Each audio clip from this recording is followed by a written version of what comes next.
ഒരു ഗൾഫുകാരന്റെ വേദന എന്ന് പറയുന്നത്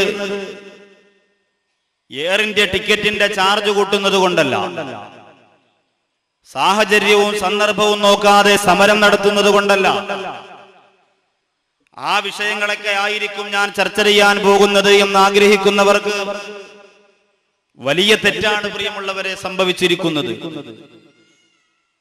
വേദനിക്കുന്ന ഗൾഫുകാരൻ എന്ന വിഷയം നിങ്ങൾക്ക് മുന്നിൽ അവതരിപ്പിക്കുമ്പോ എന്റെ പ്രിയപ്പെട്ട സഹോദരങ്ങളും സഹോദരിമാരും ചിന്തിച്ചു പോകണ്ട, ഇതേതെങ്കിലും ഒരു ഗൾഫുകാരന്റെ പ്രീതി സമ്പാദിക്കുവാൻ വേണ്ടിയിട്ടല്ല, ഏതെങ്കിലും ഒരു ഗൾഫുകാരനെ പുകഴ്ത്തി പറഞ്ഞുകൊണ്ട് അയാൾ എറിഞ്ഞു തരുന്ന നാണയത്തൊട്ടുകൾക്ക് പകരം നൗഷാദ് ബാക്കവിക്ക് സ്വന്തം പേരിൽ ഒരു വലിയ മാളികാ സൗധം തീർക്കുവാനല്ല, ആ ഗൾഫുകാരന്റെ കൂടെ ചാരിയിരുന്നു കൊണ്ട് ലക്ഷക്കണക്കിന് കോടിക്കണക്കിന് വിലപിടിപ്പുള്ള മനോഹരമായ വാഹനത്തിന്റെ അകത്ത് സുഖലോലുപനായി യാത്ര ചെയ്യാനുള്ള മോഹം കൊണ്ടല്ല.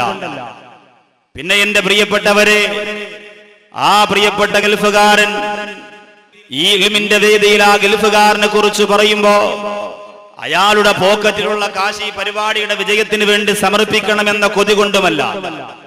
കേരളത്തിന്റെ അങ്ങോളം ഇങ്ങോളം എത്രയോ വർഷങ്ങളായി ഇസ്ലാമിക പ്രഭാഷണ പരമ്പരകൾക്ക് വേണ്ടി പോകുമ്പോ പ്രഭാഷണത്തിന് വേണ്ടി സ്റ്റേജിൽ കയറുന്നതിന് മുമ്പും സ്റ്റേജിൽ കയറിയതിന് ശേഷവുമായി എന്റെ പ്രിയമുള്ള സഹോദരങ്ങളെ, ധാരാളം ധാരാളം ധാരാളം പ്രവാസികൾ പൊട്ടിക്കരഞ്ഞുകൊണ്ട് സാറേ ഞങ്ങളുടെ കാര്യം മറക്കരുത്, നാടും വീടും വിട്ടുകൊണ്ട് വിദേശ രാജ്യത്ത് കടൽ കടന്നുകൊണ്ട് മക്കളെ പോറ്റാൻ കുടുംബത്തെ പോറ്റാൻ വേണ്ടി കഷ്ടപ്പെടാൻ പോകുന്നവരാണ് നമ്മൾ.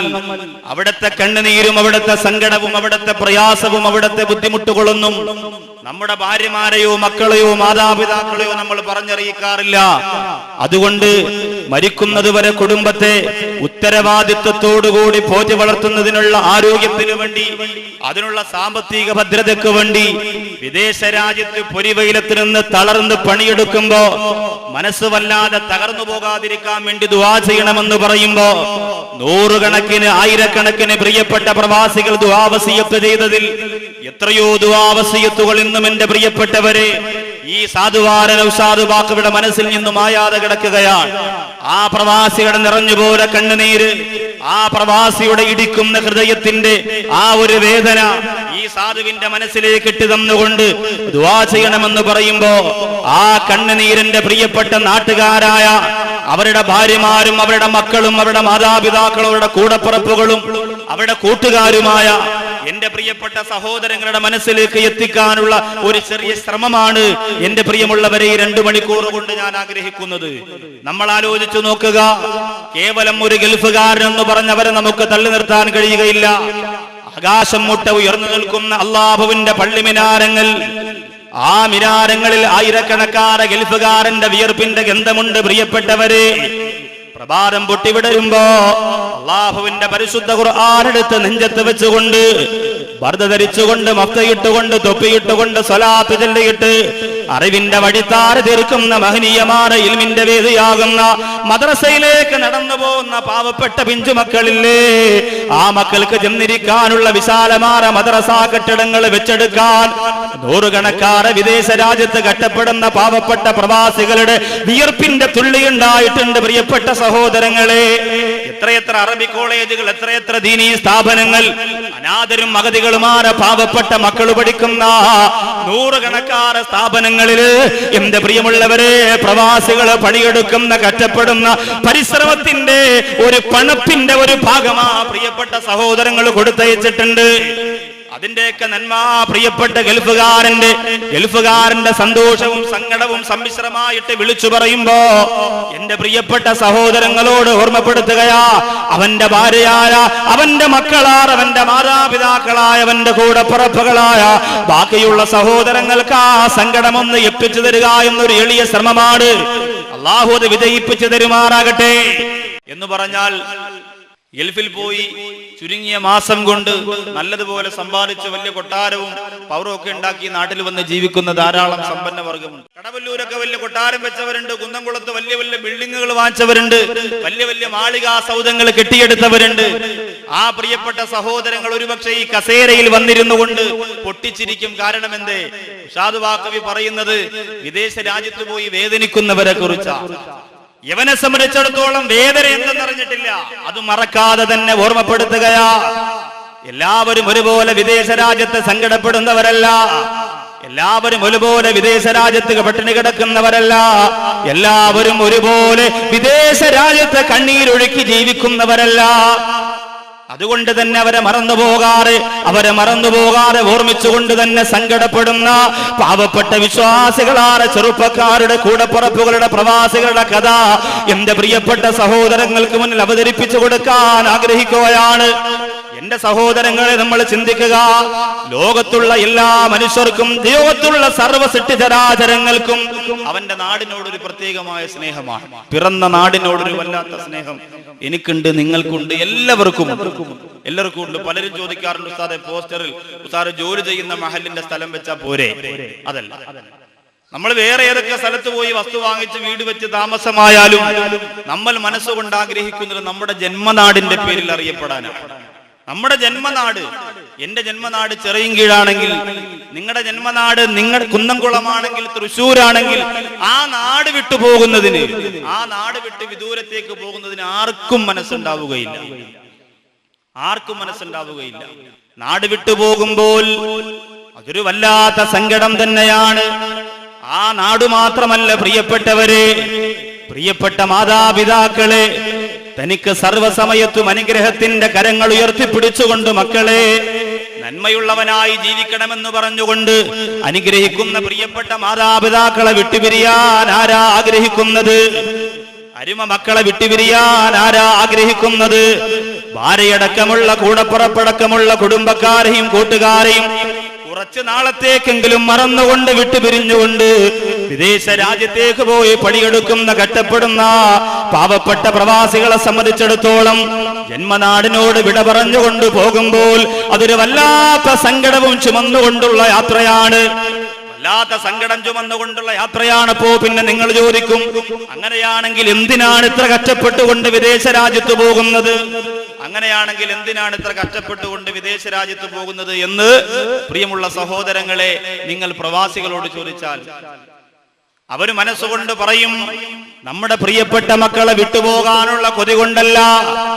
എന്റെ അരുമ മക്കളുമായി വീടിന്റെ മുമ്പിൽ ചിത്രശലഭങ്ങളെ പോലെ ചാടിക്കളിക്കുന്ന ആ പാവപ്പെട്ട മക്കളുടെ മനസ്സ് വേദനിപ്പിച്ചുകൊണ്ട് അവരിൽ നിന്ന് മാറി നിൽക്കാൻ മോഹിച്ചതുകൊണ്ടല്ല. എന്റെ പ്രിയമുള്ള സഹോദരങ്ങളെ, പ്രിയപ്പെട്ട മാതാപിതാക്കളെ മറന്നുകൊണ്ട് ജീവിക്കാൻ കൊതിച്ചത് കൊണ്ടല്ല. തന്റെ രാവിലെ പകലാക്കിയ പ്രിയതമയായ പ്രിയപ്പെട്ട മനസ്സിന്റെ രാജാത്തിയായ ഭാര്യയെ വിടിഞ്ഞുകൊണ്ട് കുറച്ചു നാള് താമസിക്കാൻ കൊതിച്ചത് കൊണ്ടല്ല. പിന്നെയോ മക്കളോട് ഉത്തരവാദിത്തമുണ്ട്, മാതാപിതാക്കളോട് ബാധ്യതയുണ്ട്, ഭാര്യയോട് കടമയും കടപ്പാടുമുണ്ട്. അത് മുഴുവനും പാലിക്കാൻ, അവരുടെ ആവശ്യത്തിനുള്ള ചെലവുകൾ നടത്തി കൊടുക്കാൻ, പാവപ്പെട്ട വിദ്യാർത്ഥികൾക്ക് സഹായം ചെയ്തു കൊടുക്കാൻ, പാവപ്പെട്ട ഭാര്യയോട് ആവശ്യമുള്ളതെന്തും കൊടുക്കാൻ അർഹതപ്പെട്ടവൻ താനാണ്. തന്റെ ഭാര്യ പിന്നെ ആരുടെ മുമ്പിലാ പോവുക? തന്റെ പ്രിയപ്പെട്ടവൾ പിന്നെ ആരുടെ മുമ്പിലാ പോയി കൈനീട്ടുക? തന്റെ മാതാപിതാക്കൾക്ക് മരുന്ന് വാങ്ങണം, അവരെ സങ്കടപ്പെടുത്തരുത്, അവരെ വേദനിപ്പിക്കരുത്. അതിനു വേണ്ടിയിട്ട് മാതാപിതാക്കളെ കണ്ണീരൊപ്പുന്നതിന് വേണ്ടി കഷ്ടപ്പെടുന്ന പാവപ്പെട്ട പ്രവാസിയെ സംബന്ധിച്ചിടത്തോളം അവൻ മനസ്സുകൊണ്ട് ചിന്തിക്കുന്നു, പടച്ചവനെ കഴിയില്ല, നാട്ടില് ജോലിയില്ലാത്തത് കൊണ്ടല്ല, രാപകലില്ലാതെ പണിയെടുത്തു കഴിഞ്ഞാൽ, വിയർപ്പൊഴുക്കിയിട്ട് പണിയെടുത്തു കഴിഞ്ഞാൽ, പ്രിയപ്പെട്ട ഭാര്യക്കും മാതാപിതാക്കൾക്കും മക്കൾക്കും ചിലവിന് കൊടുത്തു കഴിഞ്ഞിട്ട് അവസാനം കിട്ടുന്ന തുച്ഛമായ നീക്കിയിരിപ്പ് കൊണ്ട് പൂർണ്ണമായ സാമ്പത്തികമായ ഭദ്രത പടുത്തുയർത്താൻ കഴിയൂല. അതുകൊണ്ട് തീരുമാനിക്കുക തന്നെ. എല്ലാ സഹോദരങ്ങളും വിദേശ രാജ്യത്ത് പോകുമ്പോ അവരൊരുപാട് സ്വപ്നങ്ങളുമായി പോയി 2 കൊല്ലം കഴിഞ്ഞ് മടങ്ങി വരുമ്പോ അവര് വാഹനമെടുക്കുകയാ, വീട് വെക്കുകയാ, പെങ്ങന്മാരെ കെട്ടിച്ചയക്കുകയാ. അതുകൊണ്ട് എനിക്കും പോകണമെന്ന് ആഗ്രഹിച്ചുകൊണ്ട് വിസയ്ക്ക് വേണ്ടി ഓട്ടം തുടങ്ങുകയാ. ഏതൊരാൾക്കും വീട് വിട്ടു പോകാൻ വല്ലാത്ത സങ്കടമാണ്. ഏതൊരാൾക്കും അങ്ങനെ തന്നെയാണ്. പിറന്ന നാട് വിട്ടു പോകുക എന്ന് പറയുന്നത് വല്ലാത്ത പ്രയാസമാണ്. കേവലം ഒരു നാട് വിട്ടുപോവുക എന്നത് മാത്രമല്ല, അതിലവന്റെ ഉമ്മയുണ്ട്, അവന്റെ ഭാര്യയുണ്ട്, അവന്റെ മക്കളുണ്ട്, അവന്റെ കൂട്ടുകുടുംബാദികളുണ്ട്, അവന്റെ കൂടപ്പുറപ്പുകളുണ്ട്, അവന്റെ കൂട്ടുകാരുണ്ട്. അവരെയൊക്കെ വിട്ടുപിരിഞ്ഞു കുറച്ച് നാളത്തേക്കെങ്കിലും മാറി നിൽക്കുക എന്ന് പറയുന്നത് സ്വാഭാവികമായും അവന്റെ മനസ്സിന് വല്ലാത്ത സങ്കടം വരുത്തി വെക്കുന്നതാണ്. ഈ ഒരു സങ്കടം തന്നെയാണ് നൂറ്റാണ്ടുകൾക്ക് മുമ്പ് ലോകത്തിന്റെ മണിദീപം നബി മുഹമ്മദ് മുസ്തഫ സല്ലല്ലാഹു അലൈഹി വസല്ലമ തങ്ങള് തന്റെ പിറന്ന നാടാകുന്ന കഅബ ശരീഫിന്റെ മുറ്റത്ത് വെച്ചുകൊണ്ട് പൊട്ടിക്കരന്നുകൊണ്ട് അല്ലാഹുവിന്റെ പരിശുദ്ധ മക്കയെ നോക്കിയിട്ട് പറഞ്ഞത്, നിന്നോട് വെറുപ്പുള്ളത് കൊണ്ട് പോകുന്നതല്ല, പിറന്നത് മുതൽ മക്കയുടെ മണൽത്തരിയിൽ ചവിട്ടിക്കൊണ്ട് പരിശുദ്ധമായ ജീവിതം നയിച്ച ലോകത്തിന്റെ തണിയേ നബി മുഹമ്മദ് മുസ്തഫ. സ്വലാത്തിന് വീര്യം കുറഞ്ഞു പോകരുത് എന്റെ പ്രിയപ്പെട്ട സഹോദര.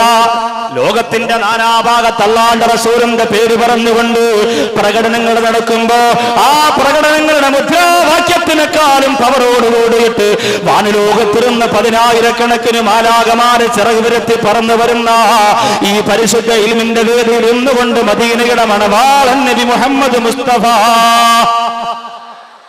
സല്ലല്ലാഹു അലൈഹി വസല്ലമ തങ്ങൾക്ക് വേണ്ടി ആവേശത്തോടെ സ്വലാത്ത് സമർപ്പിക്കാം എന്റെ പ്രിയപ്പെട്ട സഹോദരങ്ങളെ. അല്ലാഹുവിന്റെ റസൂൽ കഅബാലയത്തിന്റെ മുഖത്ത് നോക്കിയിട്ട് പറഞ്ഞതെന്താ, പിറന്ന നാടാകുന്ന മക്കയെ നിന്നെ വിട്ടുപോകാൻ കൊതിയുള്ളത് കൊണ്ടല്ല, വിട്ടുപോയേ മതിയാവുകയുള്ളൂ, അത് അല്ലാഹുവിന്റെ കൽപ്പനയാ എന്ന് പറഞ്ഞുകൊണ്ടാണ് അല്ലാഹുവിന്റെ ഹബീബ് നബി മുഹമ്മദ് മുസ്തഫ സല്ലല്ലാഹു അലൈഹി വസല്ലമ തങ്ങൾ മദീനയിലേക്ക് മക്കയിൽ നിന്ന് ഹിജറ പോയത്. നമ്മുടെ നാട്ടിൽ നിന്ന് പ്രിയപ്പെട്ട പ്രവാസികൾ നമ്മുടെ വീടിനെയും നമ്മുടെ നാടിനെയും കൂട്ടുകുടുംബാദികളെയും വിട്ടുപിരിയുന്ന വലിയ ഒരു സങ്കടത്തിന്റെ ഭാരവും തലയിൽ ചുമന്നുകൊണ്ടാണ് പോകുന്നത്. ഒന്നാമത്തെ പ്രാവശ്യം ഗൾഫിൽ പോകുന്നവർക്ക് അത്ര വലിയ സങ്കടം ഉണ്ടാവാൻ സാധ്യതയില്ല. അവൻ 4 മണിക്കാണ് എയർപോർട്ടിലേക്ക് പോകുന്ന വണ്ടി വരുമ്പോ 2 മണിയാകുമ്പോഴേ പാൻറ്റൊക്കെ ഇട്ട് ഷൂ ഒക്കെ ഇട്ട് ചിലപ്പോ വണ്ടി വന്നോണ്ടേ ചാടിക്കേറിയിരിക്കും. ഉപ്പയോട് യാത്ര പോലും പറയാൻ ചിലപ്പോൾ നിൽക്കത്തില്ല. ഒന്നാമത്തെ ഫസ്റ്റ് ഗൾഫിൽ പോക്കൊക്കെ അങ്ങനെയാണ്. കാരണം ഫ്ലൈറ്റിൽ കയറുന്ന ഒരു ടെൻഷൻ മാത്രമേ ഉള്ളൂ. അത് പിന്നെ ഞാൻ ഒറ്റയ്ക്കല്ലോ, 100-300 പേരില്ലേ, മരിക്കുന്നെങ്കിൽ കൂട്ടായി മരിക്കാലോ, അപ്പൊ ഒറ്റയ്ക്കല്ലോ, അതുകൊണ്ട് ഇപ്പൊ അതിന്റെ ടെൻഷന്റെ കാര്യമില്ല. പിന്നെ ഇവിടെ നിന്ന് വിട്ടു നിൽക്കുക, എത്ര കാലം കൊണ്ട് ആഗ്രഹിക്കുകയാണെന്നും പാപ്പാടെ ചുമയും ഉമ്മാടെ കോരയും ഇതൊക്കെ കണ്ട് വീട്ടിൽ ഇങ്ങനെ ഒരു രസമില്ല. അങ്ങനെ ഒന്നാമത്തെ യാത്ര ഒരു പ്രത്യേകമായ സുഖമാണ്. ഈ യാത്രയുടെ വേദന അറിയണമെങ്കിൽ നാട്ടിൽ വന്നൊരു പെണ്ണ് കെട്ടി ഒരു 1-1.5 മാസം കഴിയുമ്പോൾ പോകണം. കരളെ അത് ഗൾഫുകാർക്ക് ഉള്ളതാ, എല്ലാ ഗൾഫുകാർക്കും ഉള്ളതാ.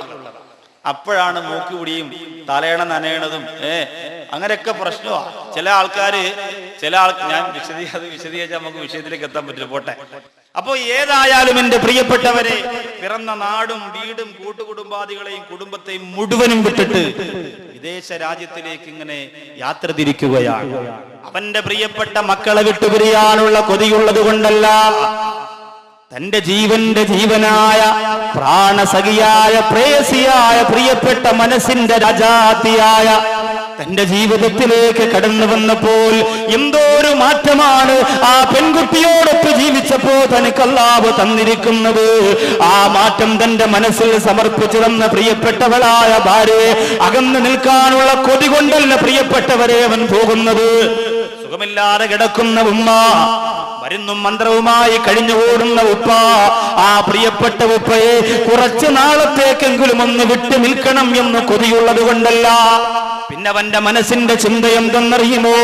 അല്ലാഹുവിന്റെ മക്കൾ വളർന്നു വരികയാ, ആ പ്രിയപ്പെട്ട മക്കൾക്ക് പാഠപുസ്തകങ്ങൾ വാങ്ങണം, അയൽവാസികളുടെ മക്കൾ പഠിക്കുന്ന പോലെ ഉന്നത വിദ്യാഭ്യാസ സ്ഥാപനങ്ങളിൽ എന്റെ പ്രിയപ്പെട്ട മക്കളെ കൊണ്ടു ചെന്നാക്കണം.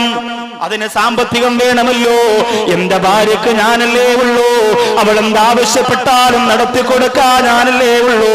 അവൾ ചോദിക്കുന്നതൊക്കെ വാങ്ങിക്കൊടുക്കാ, അവൾ പറയുന്ന സ്ഥലത്തെല്ലാം എന്റെ പ്രിയപ്പെട്ടവളെ കൊണ്ടുപോകാൻ എനിക്ക് ഈ ജോലി പോരല്ലോ പടച്ചവനെ. എന്റെ പ്രിയപ്പെട്ട ഉമ്മാക്കും ഉപ്പാക്കും വയസ്സുകാലത്ത് പൂർണ്ണമായ സന്തോഷത്തോടുകൂടി ജീവിക്കണമെങ്കിൽ എന്റെ ഈ നാട്ടിലെ വരുമാനം പോരാ. 16-കാരിയായി 17-കാരിയായി പുര നിറഞ്ഞു നിൽക്കുന്ന പാവപ്പെട്ട പെങ്ങന്മാര് അല്ലാഹുവേ ശരീരം നിറച്ച് സ്വർണവും പണ്ടവും ഇട്ടുകൊടുക്കാൻ കഴിഞ്ഞില്ലെങ്കിലും മാന്യമായ രീതിയിൽ കടവല്ലൂർ പാവപ്പെട്ട എന്റെ വീട്ടിന്റെ അകത്ത് നിന്ന് മാന്യമായ രീതിയിൽ എന്റെ പെങ്ങളെ പറഞ്ഞു വിടണ്ട അല്ലാഹ്.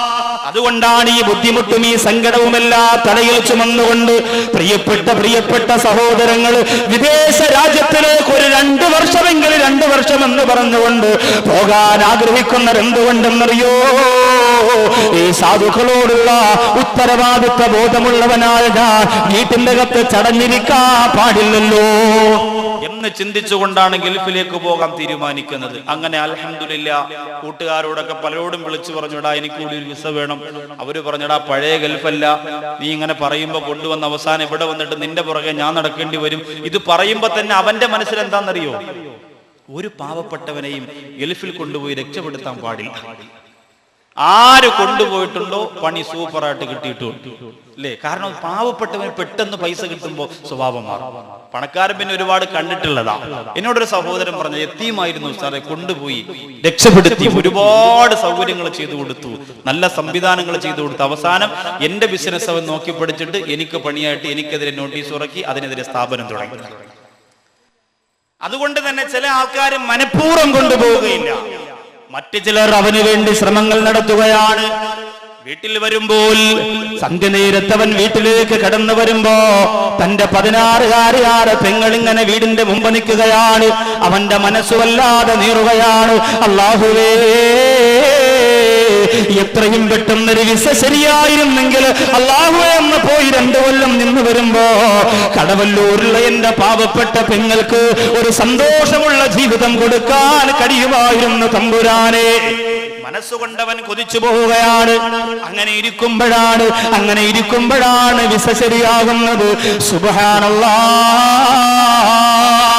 കടവല്ലൂരിൽ നിന്ന്, ചങ്ങരംകുളത്തിൽ നിന്ന്, തൃശ്ശൂരിൽ നിന്ന്, എറണാകുളത്തിൽ നിന്ന്, ചാവക്കാട് നിന്ന്, പാലക്കാട് നിന്ന് എല്ലാവരെയും വെടിഞ്ഞുകൊണ്ട് കടലിന്റെ മുകളിലൂടെ വിദേശ രാജ്യത്തേക്കുള്ള ഒരു യാത്ര ആ പ്രിയപ്പെട്ട സഹോദരന്റെ മനസ്സിലേക്ക് കടന്നു വരികയാ. വിസ ശരിയായി, ഡേറ്റിങ്ങനെ അടുത്തടുത്ത് വരികയാ. പാവപ്പെട്ട സഹോദരന്റെ സമാധാനം ലഭിക്കുന്നില്ല. രാത്രി തന്റെ പ്രിയപ്പെട്ട മക്കള് കിടന്നുറങ്ങുമ്പോ 4 വയസ്സുള്ള 2 വയസ്സുള്ള ഉറങ്ങുന്ന മക്കളുടെ അരികിലേക്ക് വന്നിട്ട് ആ മക്കൾ അറിയാതെ മക്കളെ കവളത്തേക്ക് തുരുതുരേ ചുംബനം കൊടുക്കുകയാണ്. ആ പ്രിയപ്പെട്ട മക്കളെ വാരി പുണരുകയാണ്.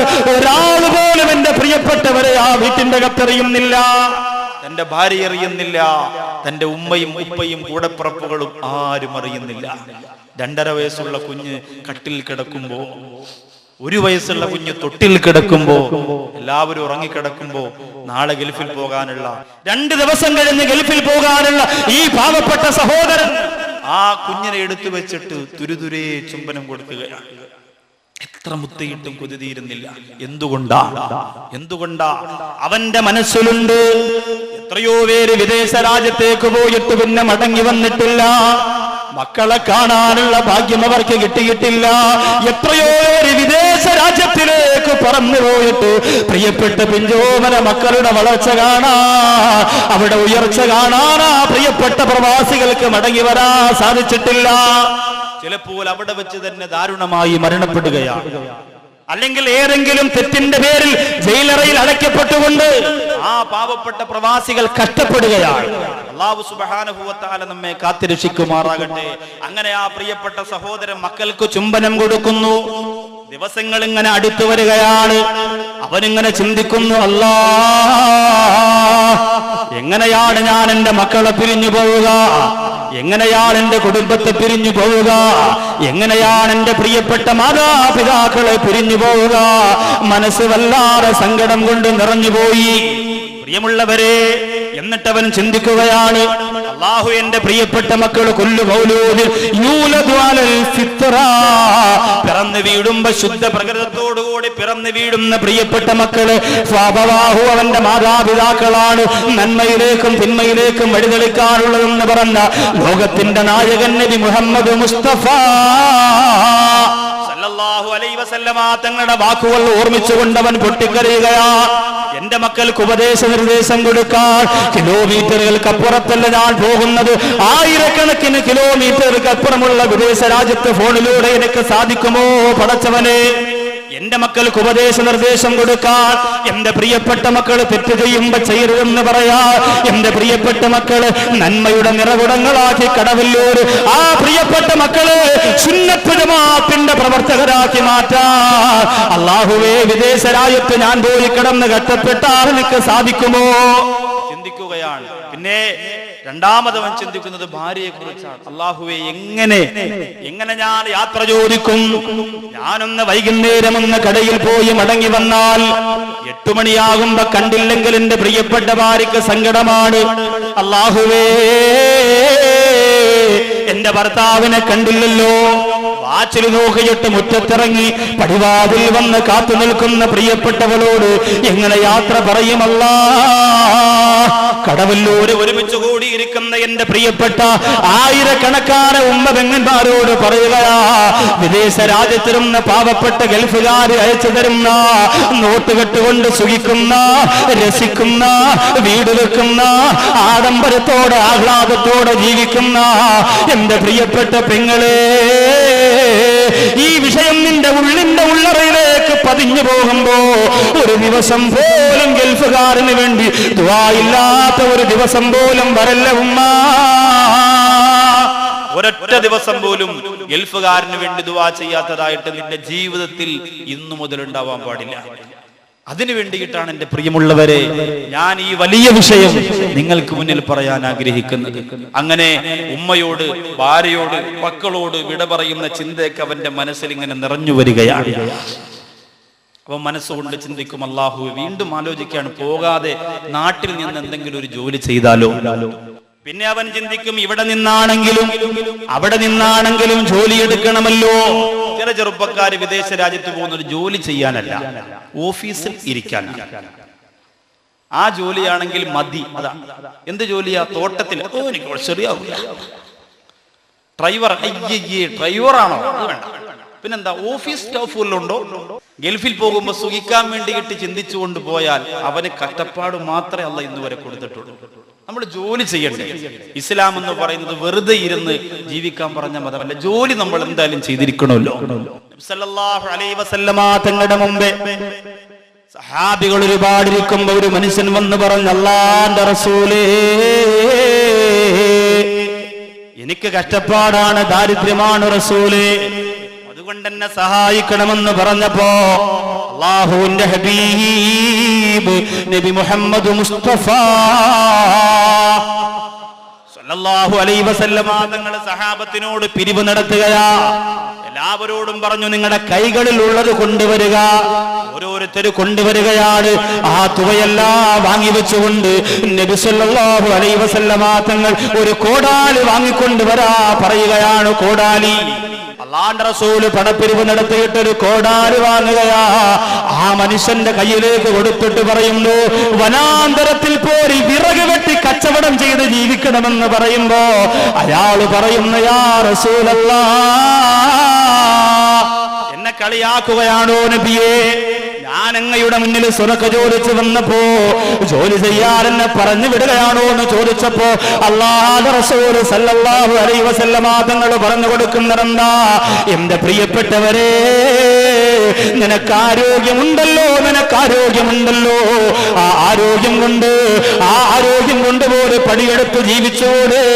അതുകൊണ്ട് ചെറുപ്പക്കാരാ, ഗൾഫിലേക്ക് പോകൂലാന്ന് തീരുമാനിച്ചവന് പറഞ്ഞു വിടാൻ വേണ്ടിയിട്ട് വന്നവനല്ല. പക്ഷേ സുഖിക്കാൻ വേണ്ടി ഗൾഫിൽ പോണ്ട. അവിടെ പോയാലും എനിക്ക് ജോലി ചെയ്യണമല്ലോ, അവിടെ പോയാലും കഷ്ടപ്പെടണമല്ലോ, അവിടെ പോയാലും വിയർപ്പെടുക്കണമല്ലോ. ആ ചിന്തയിൽ അൽഹംദുലില്ലാഹ് പോകാൻ തീരുമാനിക്കണം. ആ ചിന്തയിൽ ഇസ്ലാമിക ചരിത്രത്തിൽ പ്രവാചകന്മാരെ പരിശോധിച്ചാലും അവരൊക്കെ സ്വയം ജോലി ചെയ്ത് ജീവിച്ചവരാണ്. ബഹുമാനപ്പെട്ട തഴവ മുഹമ്മദ് കുഞ്ഞ് മൗലവി നവ്വറല്ലാഹു മർഖദഹു അവർകൾ പറയുകയാണ്, അദ്ദേഹത്തിന്റെ ബൈത്തില്ലാതെ, കവിതയില്ലാതെ ഏത് പ്രഭാഷണത്തിന്റെ വിഷയവും എന്റെ പ്രിയപ്പെട്ടവരെ നമുക്ക് അവസാനിപ്പിക്കുവാൻ കഴിയുമോ? എത്ര തരത്തിലുള്ള അറിവിന്റെ മാണിക്യമുത്തുകളാ! കൊല്ലം ജില്ലയുടെ കരുനാഗപ്പള്ളിയിൽ തഴവ എന്ന് പറയുന്ന സ്ഥലത്ത് മനോഹരമായ മക്കുവറയ്ക്കകത്ത് സ്വർഗീയ രാജകുമാരനെ പോലെ കിടന്നുറങ്ങുന്ന അറിവിന്റെ നിറകുടമേ തഴവ മുഹമ്മദ് കുഞ്ഞ് മൗലവി നവ്വറല്ലാഹു മർഖദഹു. ബഹുമാനപ്പെട്ടവര് പറയുകയാ, ദാവൂദ് നബി രാജ്യം ഭരിച്ചവരല്ലേ, പടയങ്കി നെയ്തവർ ജീവിതം നയിച്ചില്ലേ. ദാവൂദ് നബി അലൈഹി സ്വലാത്തു വസ്സലാം രാജ്യം ഭരിച്ചിരുന്നയാളാണ്, പടയങ്കി നിർമ്മിച്ച് ജീവിതം നയിച്ചിട്ടുണ്ട്. ബഹുമാനപ്പെട്ട സുലൈമാൻ നബി അലൈഹി സ്വലാത്തു വസ്സലാമിനെ കുറിച്ച് പറയുകയാ, ലോകം ഭരിച്ചവരാ സുലൈമാനുൻ നബി, അവർ വട്ടി നെയ്താ ജീവിതം യാ സാഹിബി.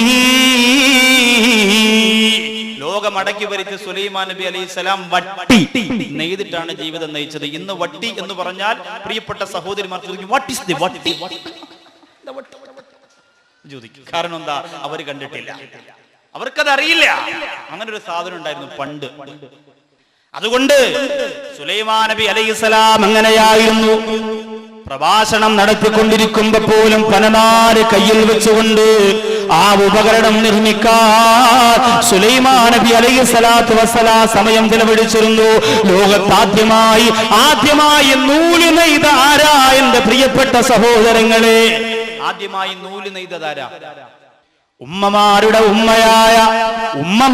ഉമ്മയായ ബീവി ഹവ്വാ ആദ്യമായി നൂല് നെയ്തു. ആ നൂലുകൊണ്ട് ആദ്യമായി വസ്ത്രം നെയ്തതാരാ? ആ നൂല് കൊണ്ട് വസ്ത്രം നെയ്യണമെങ്കിൽ ആരായിരിക്കും? ആദം നബി അലൈഹിസ്സലാമാണ് ആദ്യമായി വസ്ത്രം നിർമ്മിച്ചത്.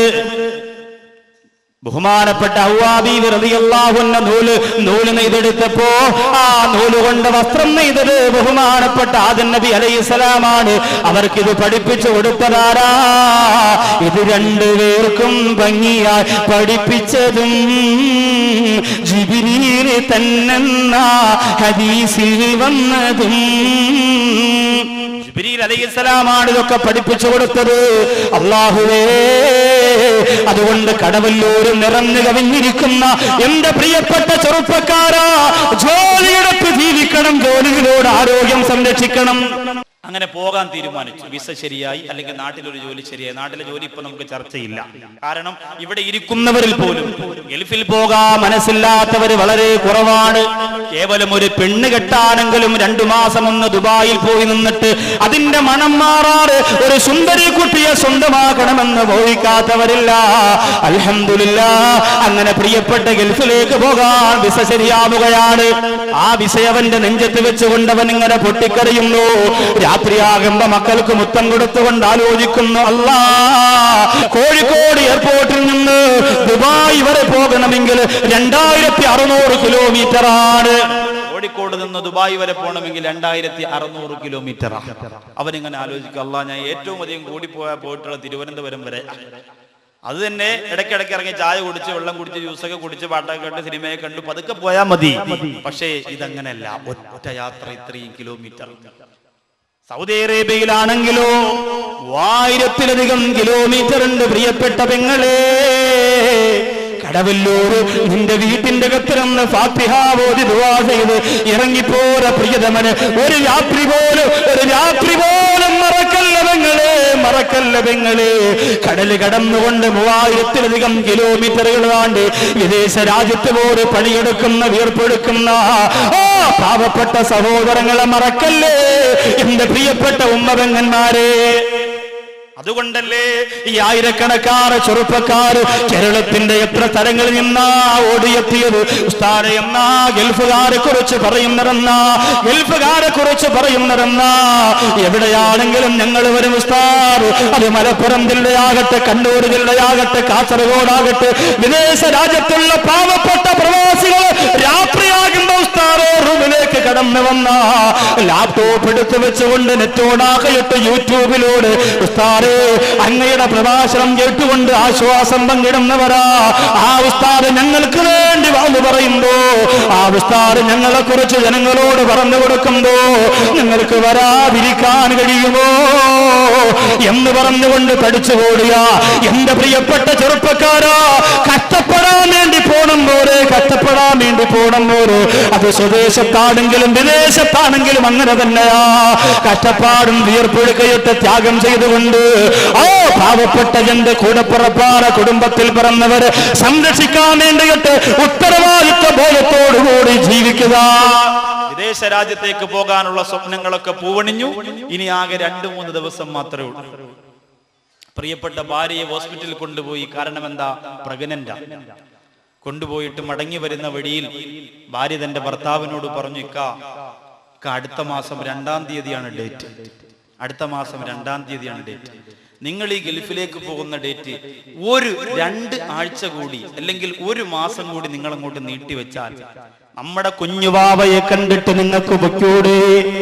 ലേബർ റൂമിലേക്ക് കിടക്കുമ്പോൾ എനിക്കൊന്തൊരു സമാധാനമായിരിക്കും ഇക്ക. അതുകൊണ്ട് ഞാൻ പറയുന്നതൊന്ന് കേൾക്കുമോ? ഒന്ന് വിളിച്ചിട്ട് ഡേറ്റ് ഒന്ന് മാറ്റിവെക്കുമോ എന്ന് ചോദിക്കുമ്പോൾ ആ പ്രിയപ്പെട്ട ഭർത്താവ് ചിന്തിക്കുന്നു, പെണ്ണിനോട് പറയുന്നു, പെണ്ണേ ഇപ്പൊ തന്നെ എത്ര ലക്ഷം രൂപയാണ് ചിലവായിരിക്കുന്നതെന്നറിയുമോ? അതിന്റെ കൂടെ വീണ്ടും ഒരു വലിയ ചിലവെടുത്ത് വെക്കാൻ കഴിയുന്നില്ല. പിന്നെ അവനൊരു സമാധാനത്തിന് വേണ്ടി പറയുകയാ, ഇപ്പോഴാണെങ്കിൽ കുഞ്ഞ് വരുമെന്ന പ്രതീക്ഷയോടെ എനിക്ക് പോകാം. പിറന്നു വീണാൽ പിന്നെ ആ പഞ്ചാര എന്റെ പ്രിയപ്പെട്ട പിഞ്ചുമോന്റെ മുഖത്തേക്ക് ചുംബനം കൊടുത്തുകൊണ്ട് ആ മുഖം എന്റെ മനസ്സിൽ നിന്ന് മാറ്റിവെക്കാനാകാതെ എനിക്കെങ്ങനെ പോകാൻ കഴിയും പെണ്ണേ? അങ്ങനെ തലേ ദിവസമായി ഗൾഫിൽ പോകുന്നതിന്റെ തലേ ദിവസം എന്തോ ഒരു ടെൻഷനായിരിക്കും. നിങ്ങളൊന്ന് ആലോചിച്ച് നോക്കി, എന്തോ ടെൻഷനായിരിക്കും. നിങ്ങൾ ചിന്തിച്ചു നോക്കി. ഗൾഫിൽ പോകുന്നതിന്റെ തലേ ദിവസമായി എല്ലാവരും ഇങ്ങനെ നോക്കി. കൂട്ടുകാർ 2-3 പേര് ഒന്ന് പെട്ടി കെട്ടാൻ വേണ്ടി കുറച്ച് ആൾക്കാരുണ്ടല്ലോ. പെട്ടിയെല്ലാം കെട്ടിവെക്കുമ്പോൾ പ്രിയപ്പെട്ട ഭാര്യ പറയുന്നു, കെട്ടിക്കളയിരുതൊരു സാധനം കൂടി എനിക്ക് അതിനകത്ത് വെക്കാനുണ്ട്. കുടുംബജീവിതത്തിന്റെ സ്നേഹത്തിന്റെ ആഴം എന്റെ പ്രിയപ്പെട്ട പ്രവാസികൾക്ക് സമ്മാനിച്ചുകൊണ്ട് പുഞ്ചിരിക്കുന്ന മുഖവുമായി അറിയാതെ കണ്ണുനീര് തുടച്ചുകൊണ്ട് പ്രിയപ്പെട്ടവൾ വരികയാ. എന്റെ ഭർത്താവ് എപ്പോഴും ഭക്ഷണം കഴിക്കാതിരിക്കുമ്പോ, എന്റെ പ്രിയപ്പെട്ടവൻ എപ്പോഴും ഭക്ഷണം കഴിക്കാനിരിക്കുമ്പോൾ ആദ്യമായി എന്നോട് ചോദിക്കുന്നത് അച്ചാറുണ്ടോ എന്നാണ്. അതുകൊണ്ട് ഞാനിട്ട് വെച്ച നല്ലതുപോലെ ഉപ്പിട്ടിരിക്കുന്ന അച്ചാറ് കുപ്പി നിറച്ചെന്റെ പ്രിയപ്പെട്ടവർക്ക് തന്നുവിടുകയാ എന്ന് പറഞ്ഞുകൊണ്ട് ചിന്തിച്ചു നോക്ക് കടവല്ലൂരിലെ പെങ്ങളെ, നിങ്ങൾ അങ്ങനെ നിങ്ങളുടെ ഭർത്താവിന്റെ പെട്ടിക്കരികിൽ പോയി കണ്ണുനീരോടുകൂടി നിന്നിട്ടില്ല പെങ്ങളെ. അതുകൊണ്ട് കൊടുക്കുന്നു. അതും വാങ്ങി പെട്ടിക്കകത്ത് വെച്ച് എല്ലാം ക്ലിയർ ചെയ്ത് ആ പെട്ടിയെല്ലാം റെഡിയാക്കി വെച്ചു. നാളെ പ്രഭാതത്തിൽ പോവുകയാണ്. എങ്ങനെയാണ് നേരം പുലർന്നതെന്നവൻ അറിയില്ല.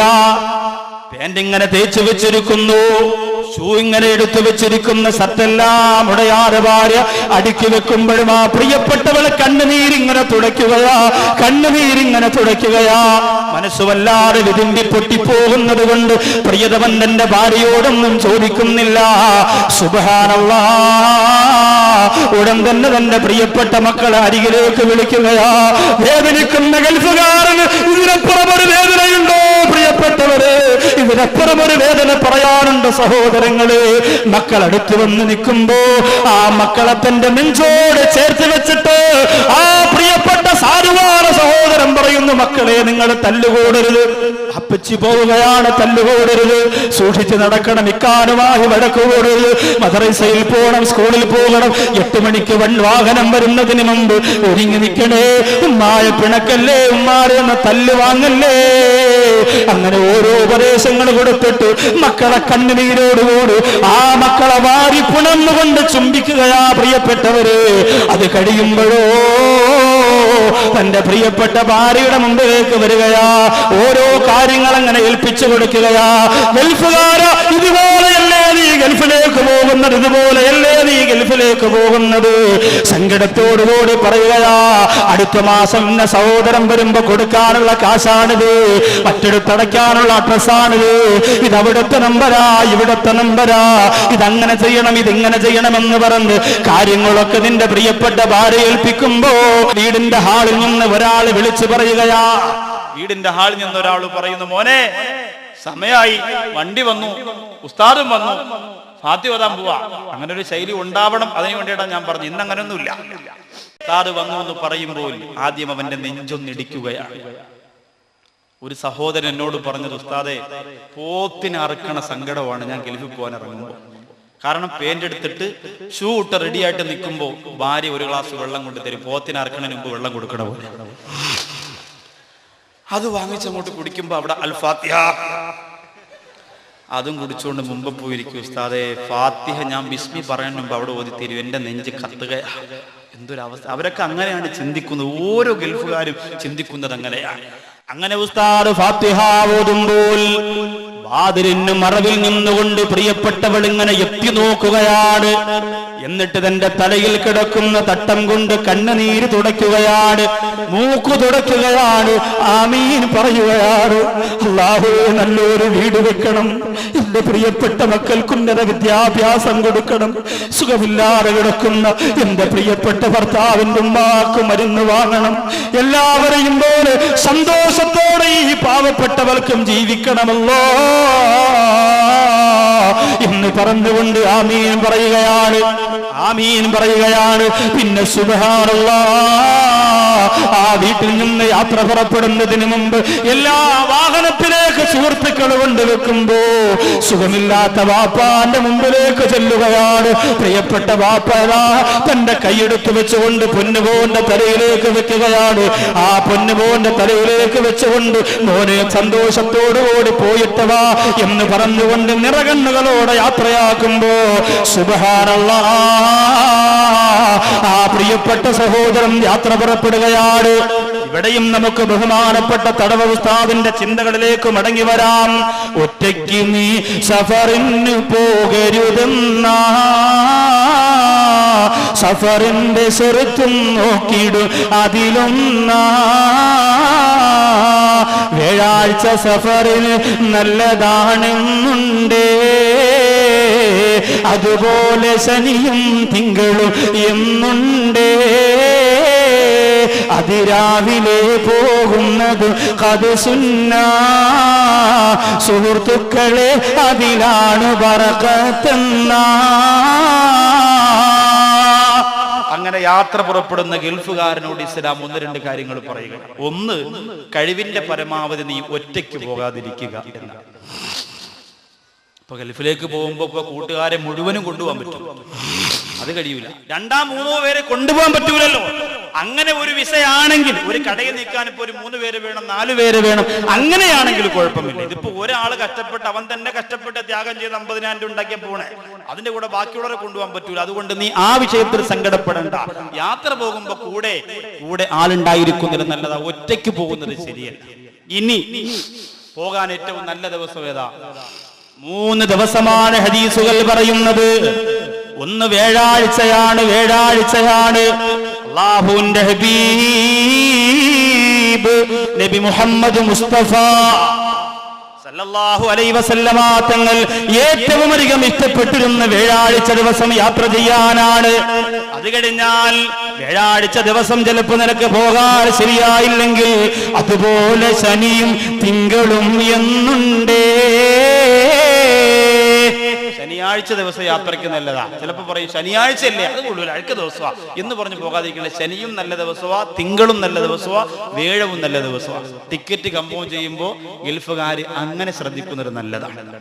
ഇതൊക്കെ കഴിഞ്ഞാലോ പോകാൻ വേണ്ടി നീ ഇറങ്ങുകയാണ്, യാത്ര തിരിക്കുകയാണ്. പ്രിയപ്പെട്ടവരെ, തന്റെ പ്രിയതമയെ, തന്റെ കൂടപ്പറപ്പിനെ, തന്റെ കൂട്ടുകാരെ മറന്നുകൊണ്ട് വിദേശ രാജ്യത്തിലേക്ക് പോകാൻ ഇറങ്ങുമ്പോ ഏറ്റവും നല്ലത് പ്രഭാതത്തിൽ പോകലാണെന്ന് നബി മുഹമ്മദ് മുസ്തഫ. ഏറ്റവും നല്ലത് പ്രഭാത നിസ്കാരാനന്തരം പോകലാണ്. കാരണം എന്താണെന്നറിയോ? ഈ രാത്രി ചില ആൾക്കാർ പറയും മക്കൾ ഉണർന്നിരിക്കുമ്പോ അവരെ പോകാൻ നേരത്ത് അവർ കരയും, അത് കാണാൻ നമുക്ക് പറ്റൂല, മനസ്സിന് വലിയ പ്രയാസമാണ്. അതുകൊണ്ടാണ് ഉസ്താദെ രാത്രി അവരൊക്കെ ഉറങ്ങിയതിന് ശേഷം പോവാ. അത് ശരിയല്ല. രാത്രിയെക്കാലം പോകാൻ ഏറ്റവും നല്ലത് പ്രഭാതത്തിൽ യാത്ര തിരിക്കാനാണ്. കാരണം അല്ലാഹുവിന്റെ ഹബീബ് നബി മുഹമ്മദ് മുസ്തഫ സല്ലല്ലാഹു അലൈഹി വസല്ലമ തങ്ങൾ പറഞ്ഞിട്ടുണ്ട്, അല്ലാഹുമ്മ ബാരിക് ഉമ്മത്തി ഫീ ബുകൂരിഹാ. അല്ലാഹുവേ, എന്റെ സമുദായത്തിന്റെ പ്രഭാതത്തിൽ നീ ബറക്കത്ത് ചെയ്യണ അല്ലാഹ്. ലോകത്തിന്റെ നായകന്റെ പ്രാർത്ഥനയാണ് അല്ലാഹുമ്മ ബാരിക് ഫീ ഉമ്മത്തി ഫീ ബുകൂരിഹാ. എന്റെ സമുദായത്തിന്റെ പ്രഭാതത്തിൽ നീ ബറക്കത്ത് ചെയ്യണേ അല്ലാഹ്. വകാന ഇദാ ബഅസ സരിയത്തൻ ഔ ജയ്സൻ ബഅസഹും മിൻ അവ്വലിൻ നഹാർ. അല്ലാഹുവിന്റെ റസൂൽ സൈന്യത്തെ അയച്ചാൽ, അല്ലാഹുവിന്റെ റസൂൽ ഒരു സംഘത്തെ അയച്ചാൽ, അല്ലാഹുവിന്റെ ഹബീബ് നബി മുഹമ്മദ് മുസ്തഫ സല്ലല്ലാഹു അലൈഹി വസല്ലമ തങ്ങൾ ഒരു വിഭാഗത്തെ എവിടേക്കെങ്കിലും യാത്ര അയച്ചാൽ അല്ലാഹുവിന്റെ റസൂൽ അവരെ പ്രഭാതത്തിൽ ബഅസഹും മിൻ അവ്വലിൻ നഹാർ, പ്രഭാതത്തിന്റെ ആദ്യത്തിൽ അവരെ യാത്ര അയക്കുമായിരുന്നു എന്ന് നബി സല്ലല്ലാഹു അലൈഹി വസല്ലമ തങ്ങളെ തൊട്ട് സഹാബികൾ പറയുകയാണ്. അല്ലാഹുവിന്റെ റസൂൽ ഈ ഹദീസ് റിപ്പോർട്ട് ചെയ്ത സഖർ റളിയല്ലാഹു അൻഹു പറയുകയാണ്, സഖർ റളിയല്ലാഹു അൻഹുവിനെ കുറിച്ച് സഹാബത്ത് പറയുകയാണ്, വകാന സഖറൻ റജുലൻ താജിറാ, അദ്ദേഹം കച്ചവടക്കാരനായിരുന്നു. വകാന യബസു തിജാറതഹു മിൻ അവ്വലിൻ നഹാർ, അദ്ദേഹം തന്റെ കച്ചവട സാധനങ്ങളെ കൊണ്ടുപോയിരുന്നത് പ്രഭാതത്തിലായിരുന്നു. അതുകൊണ്ട് തന്നെ വകസുറ മാലുഹു, ആ സ്വഹാബി വലിയ പണക്കാരനായി മാറി. എന്നാ പിന്നീട് പ്രഭാതത്തിൽ യാത്ര പോയ ആ പ്രിയപ്പെട്ട സഹാബി, പ്രഭാതത്തിൽ കച്ചവടത്തിന് പോയ, പ്രഭാതത്തിൽ ജോലിക്ക് പോയ ആ പ്രിയപ്പെട്ട സഹാബി പിന്നീട് വലിയ സമ്പന്നനായി മാറിയെന്ന. അതുകൊണ്ട് പ്രഭാതത്തിൽ പോയ പ്രിയപ്പെട്ട ഭർത്താവിനെ ഫോൺ വിളിക്കുമ്പോ ശമ്പളം അയച്ചു തന്നില്ലല്ലോ, നിങ്ങൾ പ്രഭാതത്തിലല്ലേ പോയത്, അതുകൊണ്ട് ഇങ്ങോട്ട് കാശുതാ എന്ന് ചോദിക്കരുത്, വാക്കവി പറഞ്ഞു എന്ന് വെച്ചിട്ട് പ്രഭാതത്തിൽ പോകുമ്പോൾ അതിനൊരു ബർക്കത്തുണ്ടാകും. അത് ഹബീബിന്റെ സ്വല്ലല്ലാഹു അലൈഹി വസല്ലമ തങ്ങളുടെ പ്രാർത്ഥനയാണ്. യാത്ര പോകുന്നത് കൊണ്ട് നമ്മുടെ ജീവിതത്തിന് നേട്ടങ്ങൾ ഉണ്ടാവും. ഒരു മനുഷ്യൻ യാത്ര പോകുന്നത് കൊണ്ട് 4 നേട്ടം അവനുണ്ടാവും. ഒരു യാത്ര പോകുമ്പോൾ, അതുപോലെ മലേഷ്യയിലാകട്ടെ, കുവൈറ്റിലേക്കാകട്ടെ, ഖത്തറിലേക്കാകട്ടെ, 4 നേട്ടങ്ങൾ ഒരു മനുഷ്യൻ യാത്ര പോകുമ്പോൾ ഉണ്ടാകും. പണ്ഡിതന്മാര് പറയുകയാണ്, ആ 4 നേട്ടങ്ങൾ ഫസാഫിറന്ന ഫഫിൽ അസ്ഫാരി തീബുമാ ശിംവസ്സുറൂർ വൽ മുൻസുഹബത്തിൽ ഖുറമാ. ഒരു മനുഷ്യൻ യാത്ര പോകുമ്പോൾ ഫസാഫിറന്ന ഫഫിൽ അസ്ഫാരി തീബുമാ ശിംവസ്സുറൂർ വൽ മുൻസുഹബത്തിൽ ഖുറമാ. യാത്ര പോകുമ്പോ 4 കാര്യം കിട്ടും. 1 തീബു മആശിൻ, ജീവിതത്തിന്റെ സുഗന്ധം. 2 വസുറൂറൻ, സന്തോഷം. 3 ഇൽമ്, അറിവ് കിട്ടും. 4 സുഹബത്തുൽ ഖുറമ, നല്ല വ്യക്തികളുമായിട്ടുള്ള സഹവാസം ലഭിക്കും. ഈ 4 കാര്യം കിട്ടും. 3 കാര്യം നമുക്ക് സമ്മതിക്കാം. ചെറിയ സന്തോഷം, ഫ്ലൈറ്റിലൊക്കെ ഇരുന്ന് പോകുമ്പോ ചെറിയ സന്തോഷം. പിന്നെ അതല്ലാതെ ഇൽമ് ഉണ്ടാവുമല്ലോ, ഇൽമ്, നമുക്ക് ആ ഇൽമിന്റെ കാര്യം നമുക്ക് ആലോചിക്കാം. നല്ല ജനങ്ങളുമായി സഹവാസം ഉണ്ടാക്കാം. ഈ ജീവിതത്തിന്റെ സുഗന്ധം എങ്ങനെ ഗൾഫുകാരന് കിട്ടും? കരഞ്ഞുകൊണ്ട് കാറിന്റെ അകത്ത് കയറിയിരിക്കുമ്പോഴും തന്റെ പ്രിയപ്പെട്ട മക്കള് ഓടി വന്നിട്ടുപ്പാ അസ്സലാമു അലൈക്കും ഉപ്പാ എന്ന് പറയുമ്പോ സങ്കടത്തോടെ കണ്ണീര് തുടച്ചുകൊണ്ട് ഗൾഫിലേക്ക് പോകുന്നവന്റെ യാത്രയിൽ ജീവിതത്തിന്റെ സുഗന്ധം എന്താ എന്ന് ചിന്തിക്കുന്നവരെ മറ്റൊരു ഹദീസോട് അല്ലാഹുവിന്റെ റസൂൽ പറഞ്ഞിട്ടുണ്ട്, അസ്സൈറു ഖിത്അത്തും മിനൽ അദാബ്, യാത്ര എന്ന് പറയുന്നത് ശിക്ഷയുടെ ഭാഗം കൂടിയാണ്. ഇമാം ഹറമൈനി റളിയല്ലാഹു തആല അൻഹുവിനോട് ചോദിച്ചു, ഈ യാത്ര അദാബിന്റെ ഭാഗമെന്ന് പറയാനുള്ള കാരണം എന്തേ? നിങ്ങൾ ചിന്തിച്ചിട്ടുണ്ടോ അങ്ങനെ? ബഹുമാനപ്പെട്ട ഇമാം ഹറമൈനി റളിയല്ലാഹു തആല പറയുകയാ, തന്റെ പ്രിയപ്പെട്ട സ്നേഹിതന്മാരെ, തന്റെ പ്രിയപ്പെട്ട കൂട്ടാളികളെ, തന്റെ പ്രിയപ്പെട്ട കുടുംബക്കാരെ, തന്റെ ഭാര്യയെ, തന്റെ മക്കളെ, തന്റെ മാതാപിതാക്കളെ വിട്ടുപിരിയുന്നതാണ് ഒന്നാമത്തെ ശിക്ഷയെന്ന് ബഹുമാനപ്പെട്ട ഇമാം ഹറമൈനി റളിയല്ലാഹു അൻഹു പറയുകയാണ്. അവരെ വിട്ടുപിരിയുന്നത് തന്നെയാണ് ശിക്ഷ. എനിക്കങ്ങനെ ഒരു അനുഭവം എന്റെ ജീവിതത്തിൽ ഉണ്ടായിട്ടുണ്ട്. പ്രഭാഷണത്തിനൊക്കെ പല സ്ഥലത്തും പോകും. 2 ദിവസം താമസിച്ചിട്ട് പിറ്റേന്ന് വരും, 3 ദിവസം കഴിഞ്ഞാൽ പിറ്റേന്ന് ചെല്ലും. എന്തായാലും ആ കണക്ക് എന്റെ വീട്ടുകാരിക്ക് നല്ലതുപോലെ അറിയാം. പക്ഷെ ദ്വീപിൽ ഒരു പരിപാടിക്ക് വേണ്ടി പോയി. കടമത്ത് ദ്വീപ് എന്ന് പറയും. മനോഹരമായ ദ്വീപാണ്, കാണാൻ നല്ല ഭംഗിയുള്ള ദ്വീപാണ്.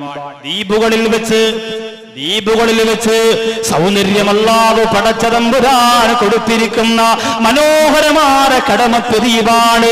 നീലജലമിങ്ങനെ അടുക്കും ചിട്ടയോടും കൂടി കിടക്കുമ്പോ പ്രിയമുള്ളവരെ, ആ വെള്ളത്തിന്റെ മുമ്പ് പോയിരുന്നുകൊണ്ട് ജീവിതത്തിന്റെ സുഖം ആസ്വദിച്ചപ്പോ 1000 പ്രാവശ്യം നൗഷാദ് ബാഖവി അൽഹംദുലില്ലാഹ് എന്ന് പറഞ്ഞു പോലും കാരണമെന്തേ? പ്രപഞ്ചത്തിന് അല്ലാഹു കൊടുത്ത സൗന്ദര്യമേ സൗന്ദര്യമേ. ആ കടമത്ത് ദ്വീപിൽ ഒരാഴ്ചത്തെ പ്രോഗ്രാമിന് വേണ്ടി പോയപ്പോ കപ്പലിലൂടെയാണല്ലോ യാത്ര. കടലിന്റെ മുകൾ പരപ്പിലൂടെ തിരമാലകളെ കീറി മുറിച്ചുകൊണ്ട് ഒരു രാത്രിയും ഒരു പകലും കപ്പലിലിരുന്ന് ഇങ്ങനെ യാത്ര പോവുകയാണ്. പോകുമ്പോ ഏകദേശം എറണാകുളം കഴിഞ്ഞ് കുറെ ഭാഗം അങ്ങോട്ട് എത്തുമ്പോ പിന്നെ മൊബൈലിൽ വിളിച്ചാൽ കിട്ടൂല.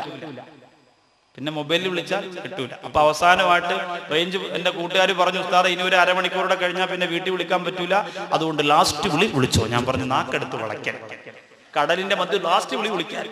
അവൻ പറഞ്ഞത് ഇപ്പൊന്നും വിളിക്കാൻ പറ്റൂല എന്നാ.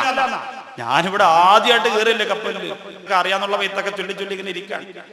അങ്ങനെ ആ പ്രിയപ്പെട്ടവളെ ഒന്ന് വിളിച്ചു. ഞാൻ പറഞ്ഞു ഇനി റേഞ്ച് വരുമ്പോ ഇൻഷാ അല്ലാഹ് വിളിക്കാം, 2 ദിവസം കഴിഞ്ഞ് വിളിക്കുമെന്ന് പറഞ്ഞു. നീ സമാധാനമാണ്, റേഞ്ച് വരുമ്പോ ഇൻഷാ അല്ലാഹ് വിളിക്കാന്ന് പറഞ്ഞു. അവിടെ വീട്ടുകാർ എന്ത് ചെയ്യുന്നറിയോ? റേഞ്ച് വരട്ടെ എന്ന് പറഞ്ഞുകൊണ്ട് കാത്തിരിക്കാം. ഞാനിവിടെ ഓഫ് ചെയ്ത് വെച്ചിരിക്കുകയാണ്. അപ്പോ ഒരു പകല് കഴിഞ്ഞു, ഒരു രാത്രി കഴിഞ്ഞു, കടമത്ത് ദ്വീപിലെത്തി. അന്ന് ഞാൻ ഉപയോഗിച്ചിരുന്ന ഐഡിയയുടെ സിമ്മാണ്. അവിടെ ഐഡിയയുടെ സിമ്മും എയർടെലിന്റെ സിമ്മും ഒന്നും ഒരു രക്ഷയില്ല. BSNL മാത്രമേ ഉപയോഗിക്കാൻ പറ്റൂ. എന്ത് ചെയ്യും? അങ്ങനെ അവിടുത്തെ ഒരു സംഘാടകർ പോയി ഒരു BSNL നമ്പരൊക്കെ കൊണ്ടുവന്നു.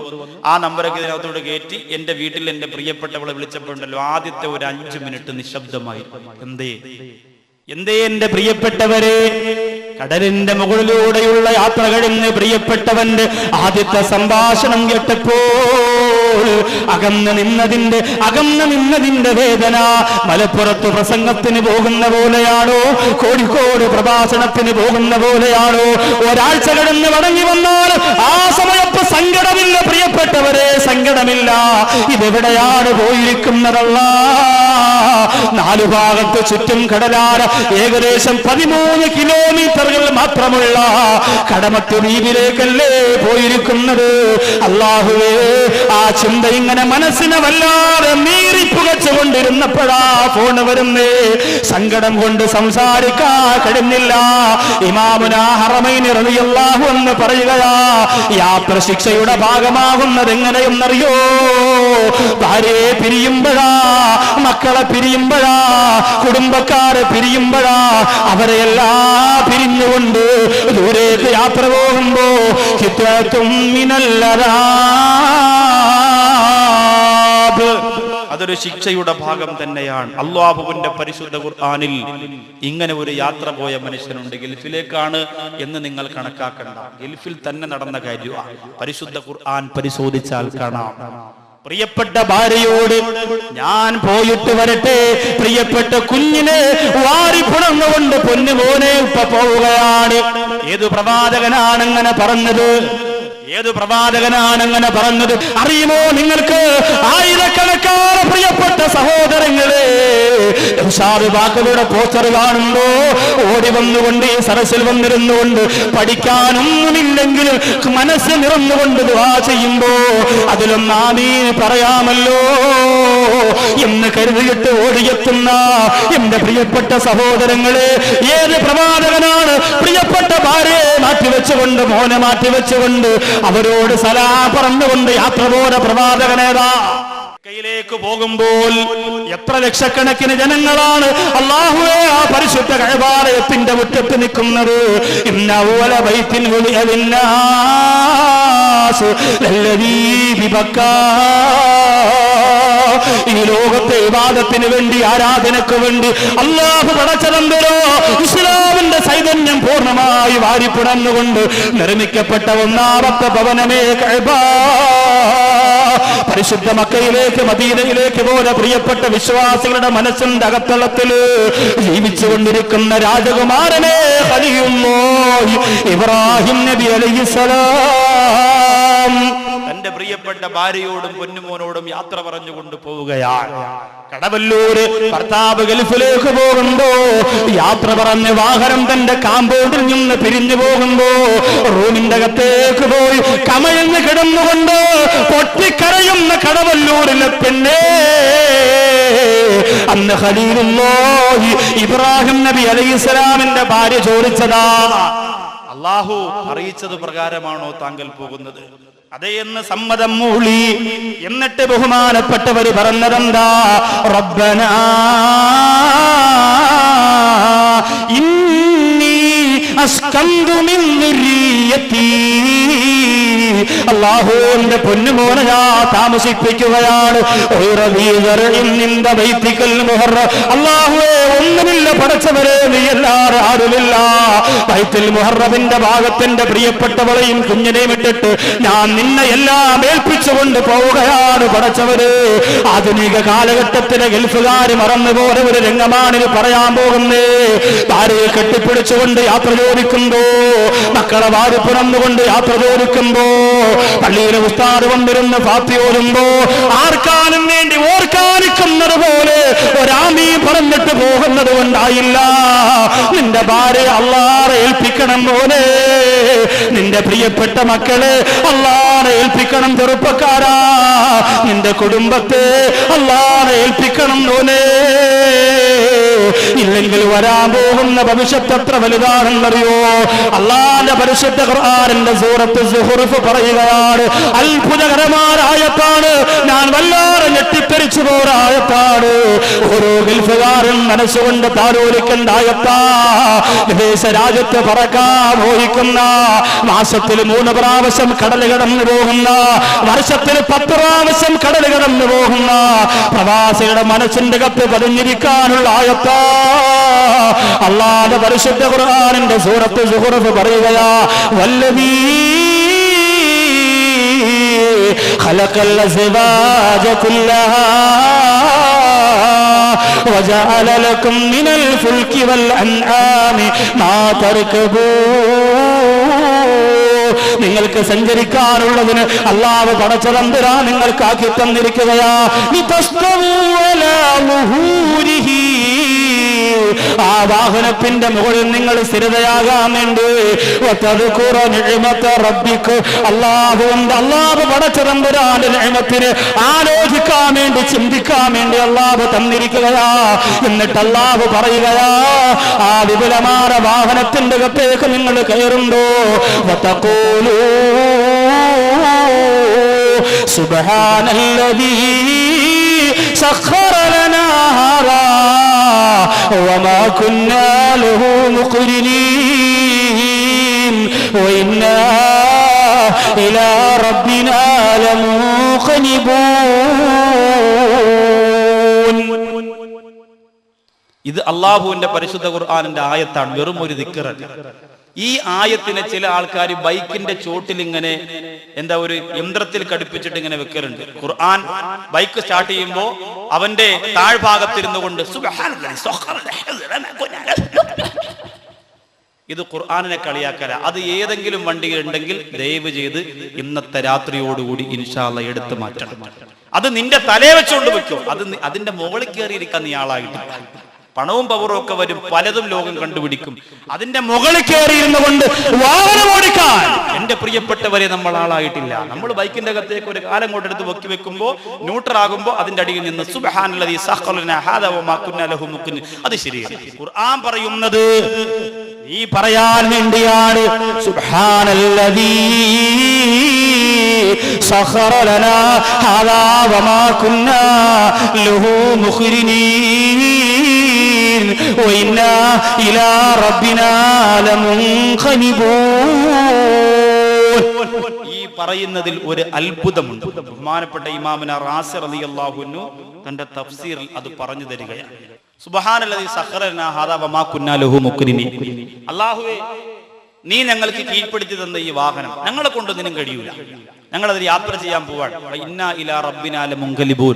ഞങ്ങൾ നിന്നിലേക്ക് മടങ്ങി വരേണ്ടവർ തന്നെയാണ്. എന്തേ അങ്ങനെ ഒരു വാക്ക് പറയാനുള്ള കാരണം? അങ്ങനെ ഒരു വാക്ക് പറയാനുള്ള കാരണം എന്തേ?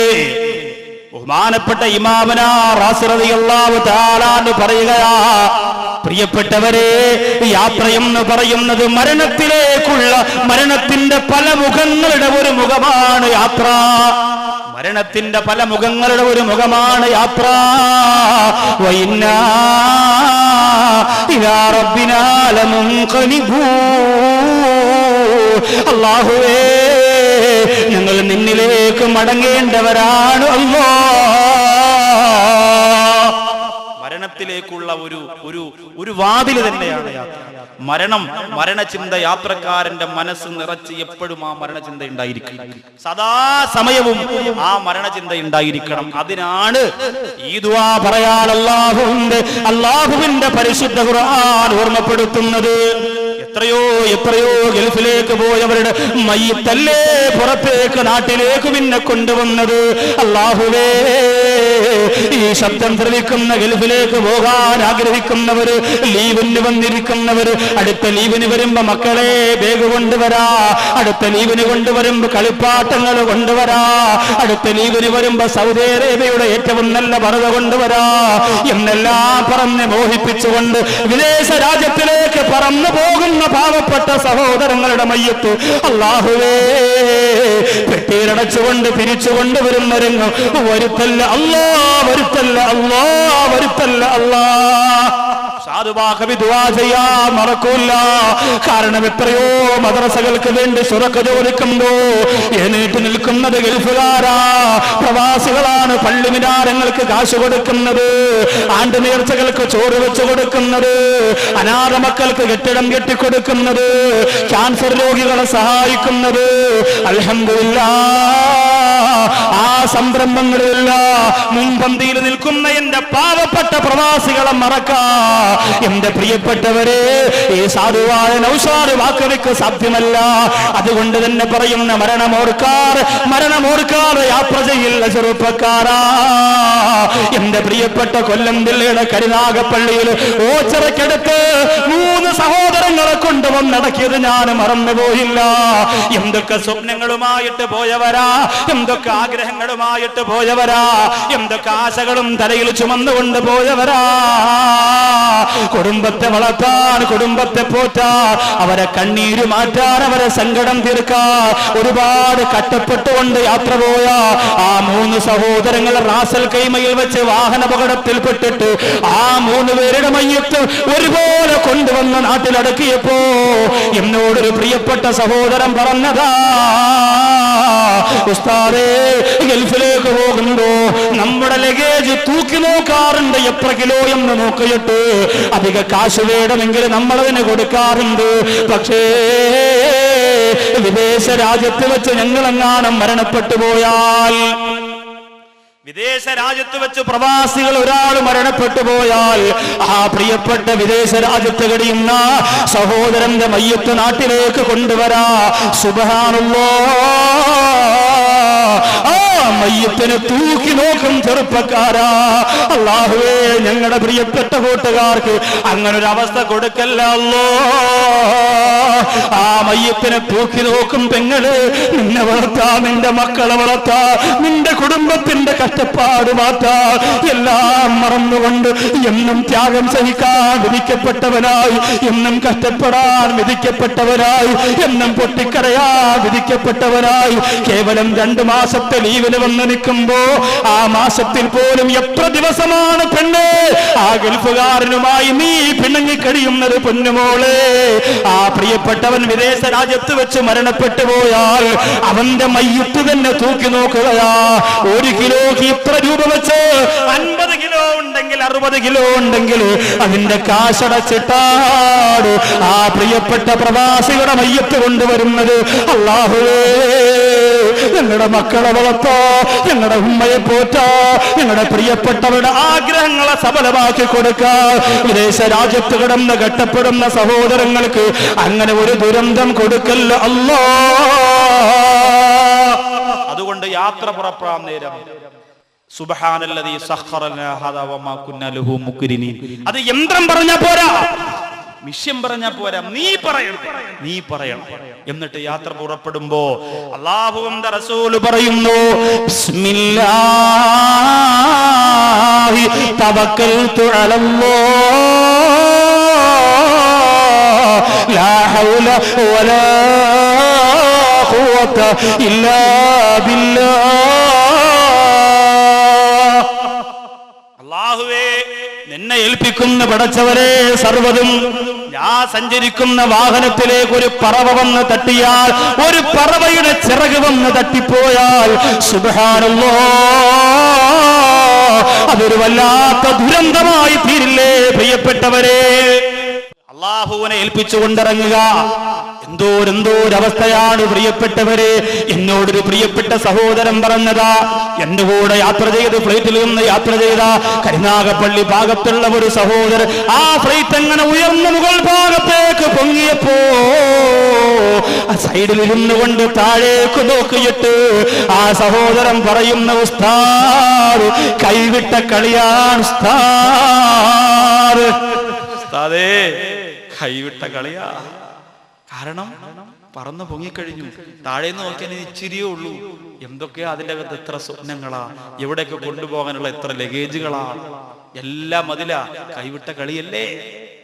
അതുകൊണ്ട് സഹോദരിമാരെ, വിദേശ രാജ്യത്തേക്ക് പോകാൻ നിന്റെ വീട്ടിൽ നിന്നിറങ്ങുമ്പോൾ ഓതുന്ന ഫാത്തിഹയ്ക്ക് ആത്മാർത്ഥമായി ആമീൻ പറഞ്ഞ പെങ്ങളെ. എന്നിട്ടാ പാവപ്പെട്ട ഗൾഫുകാരിറങ്ങുമ്പോ ബിസ്മില്ലാഹി തവക്കൽതു അലല്ലാഹ് തവക്കൽതു അലല്ലാഹ്. 2010 നടന്ന ദുരന്തം ഈ കേരളത്തിന് മറക്കാൻ കഴിയുമോ? മംഗലാപുരത്തേക്ക് വന്നിടച്ചിറങ്ങിയ ഫ്ലൈറ്റിലൂടെ സംഭവിച്ചു പോയ ദുരന്തം എന്റെ പ്രിയപ്പെട്ടവരെ നമുക്ക് മറക്കാൻ പറ്റുമോ?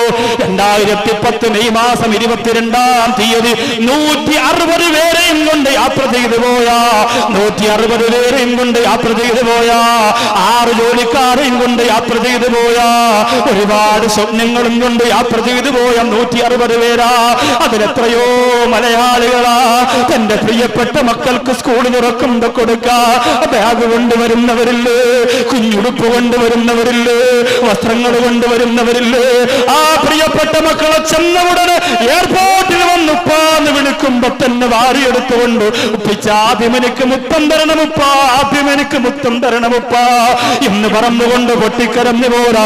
ഓ പാവപ്പെട്ട മക്കളെ കാണോ, 160 പേരിൽ ഒരാളായിട്ട് കുഞ്ഞുമക്കൾ ഫോണിലൂടെ വിളിച്ചു പറഞ്ഞ, ഭാര്യ വിളിച്ചു പറഞ്ഞ സാധനങ്ങളല്ലോ ഒരുക്കി വെച്ച പെട്ടിയുമായിട്ട് പറഞ്ഞു വന്ന പാവപ്പെട്ട 160 പേരിൽ 158 പേര് കത്തിക്കരിഞ്ഞ ചാരമായി പോയി. അല്ലാഹുവേ, ഇനി ഒരു ദുരന്തം നിങ്ങൾക്ക് അങ്ങനെ കാണാൻ വിധി വരല്ലേ റബ്ബേ. 158 പേര് ആ വിമാന കത്തിക്കരിഞ്ഞ് ചാരമായി പോയപ്പോ നൂറുകണക്കിന് 10,000-കണക്കിന് മനസ്സിന്റെ സ്വപ്നങ്ങളും കെട്ടടങ്ങി പോവുകയാ. ശരീരത്തിന്റെ ഓരോ ഭാഗം കരിഞ്ഞു പോയവരാ, കയ്യറ്റ് പോയവർ, കാലറ്റ് പോയവർ. സുബ്ഹാനല്ലാഹ്, ഒരിക്കലും തിരിച്ചറിയാൻ പറ്റാത്ത വിധത്തില് കരിക്കട്ട പോലും തോറ്റുപോകുന്ന അവസ്ഥയില് കത്തിക്കരിഞ്ഞു പോയ സ്വപ്നങ്ങളല്ലേ. ഒരു ചെറിയ പ്രശ്നം പോലെ എന്റെ പ്രിയപ്പെട്ട സഹോദരങ്ങള്, ഒരു ചെറിയ തകരാറ് പോലെ എന്റെ പ്രിയപ്പെട്ട സുഹൃത്തുക്കള്, ആ ഫ്ലൈറ്റ് ഒന്ന് കത്തിയമർന്നു പോയാൽ കടവല്ലൂരിലേക്ക് വന്നുകൊണ്ടിരിക്കുന്ന നിന്റെ പ്രിയപ്പെട്ടവർ എയർപോർട്ടിൽ പോയി കാത്തിരിക്കുന്നില്ലേ? എന്റെ ഭർത്താവ് ഇപ്പൊ വരുമല്ലോ, വെളുത്ത് കാണുമോ, തടി വെച്ച് കാണുമോ, നിറം മാറി കാണുമോ? എന്റെ പ്രിയപ്പെട്ടവൻ കൊണ്ടുവരുന്ന മാല, ഇപ്രാവശ്യം കൊണ്ടുവരുന്ന പൊന്ന് എത്ര പവനുണ്ടായിരിക്കുമെന്നൊക്കെ പറഞ്ഞ് കാത്തിരിക്കുമ്പോ 2010 മെയ് മാസം 22-ാം തീയതിയിൽ ദുരന്തം എന്റെ പ്രിയപ്പെട്ടവര് മറക്കണ്ട. അതുകൊണ്ട് സുബ്ഹാനല്ലാഹ്, ബിസ്മില്ലാഹി തവക്കൽതു അലല്ലാഹ്.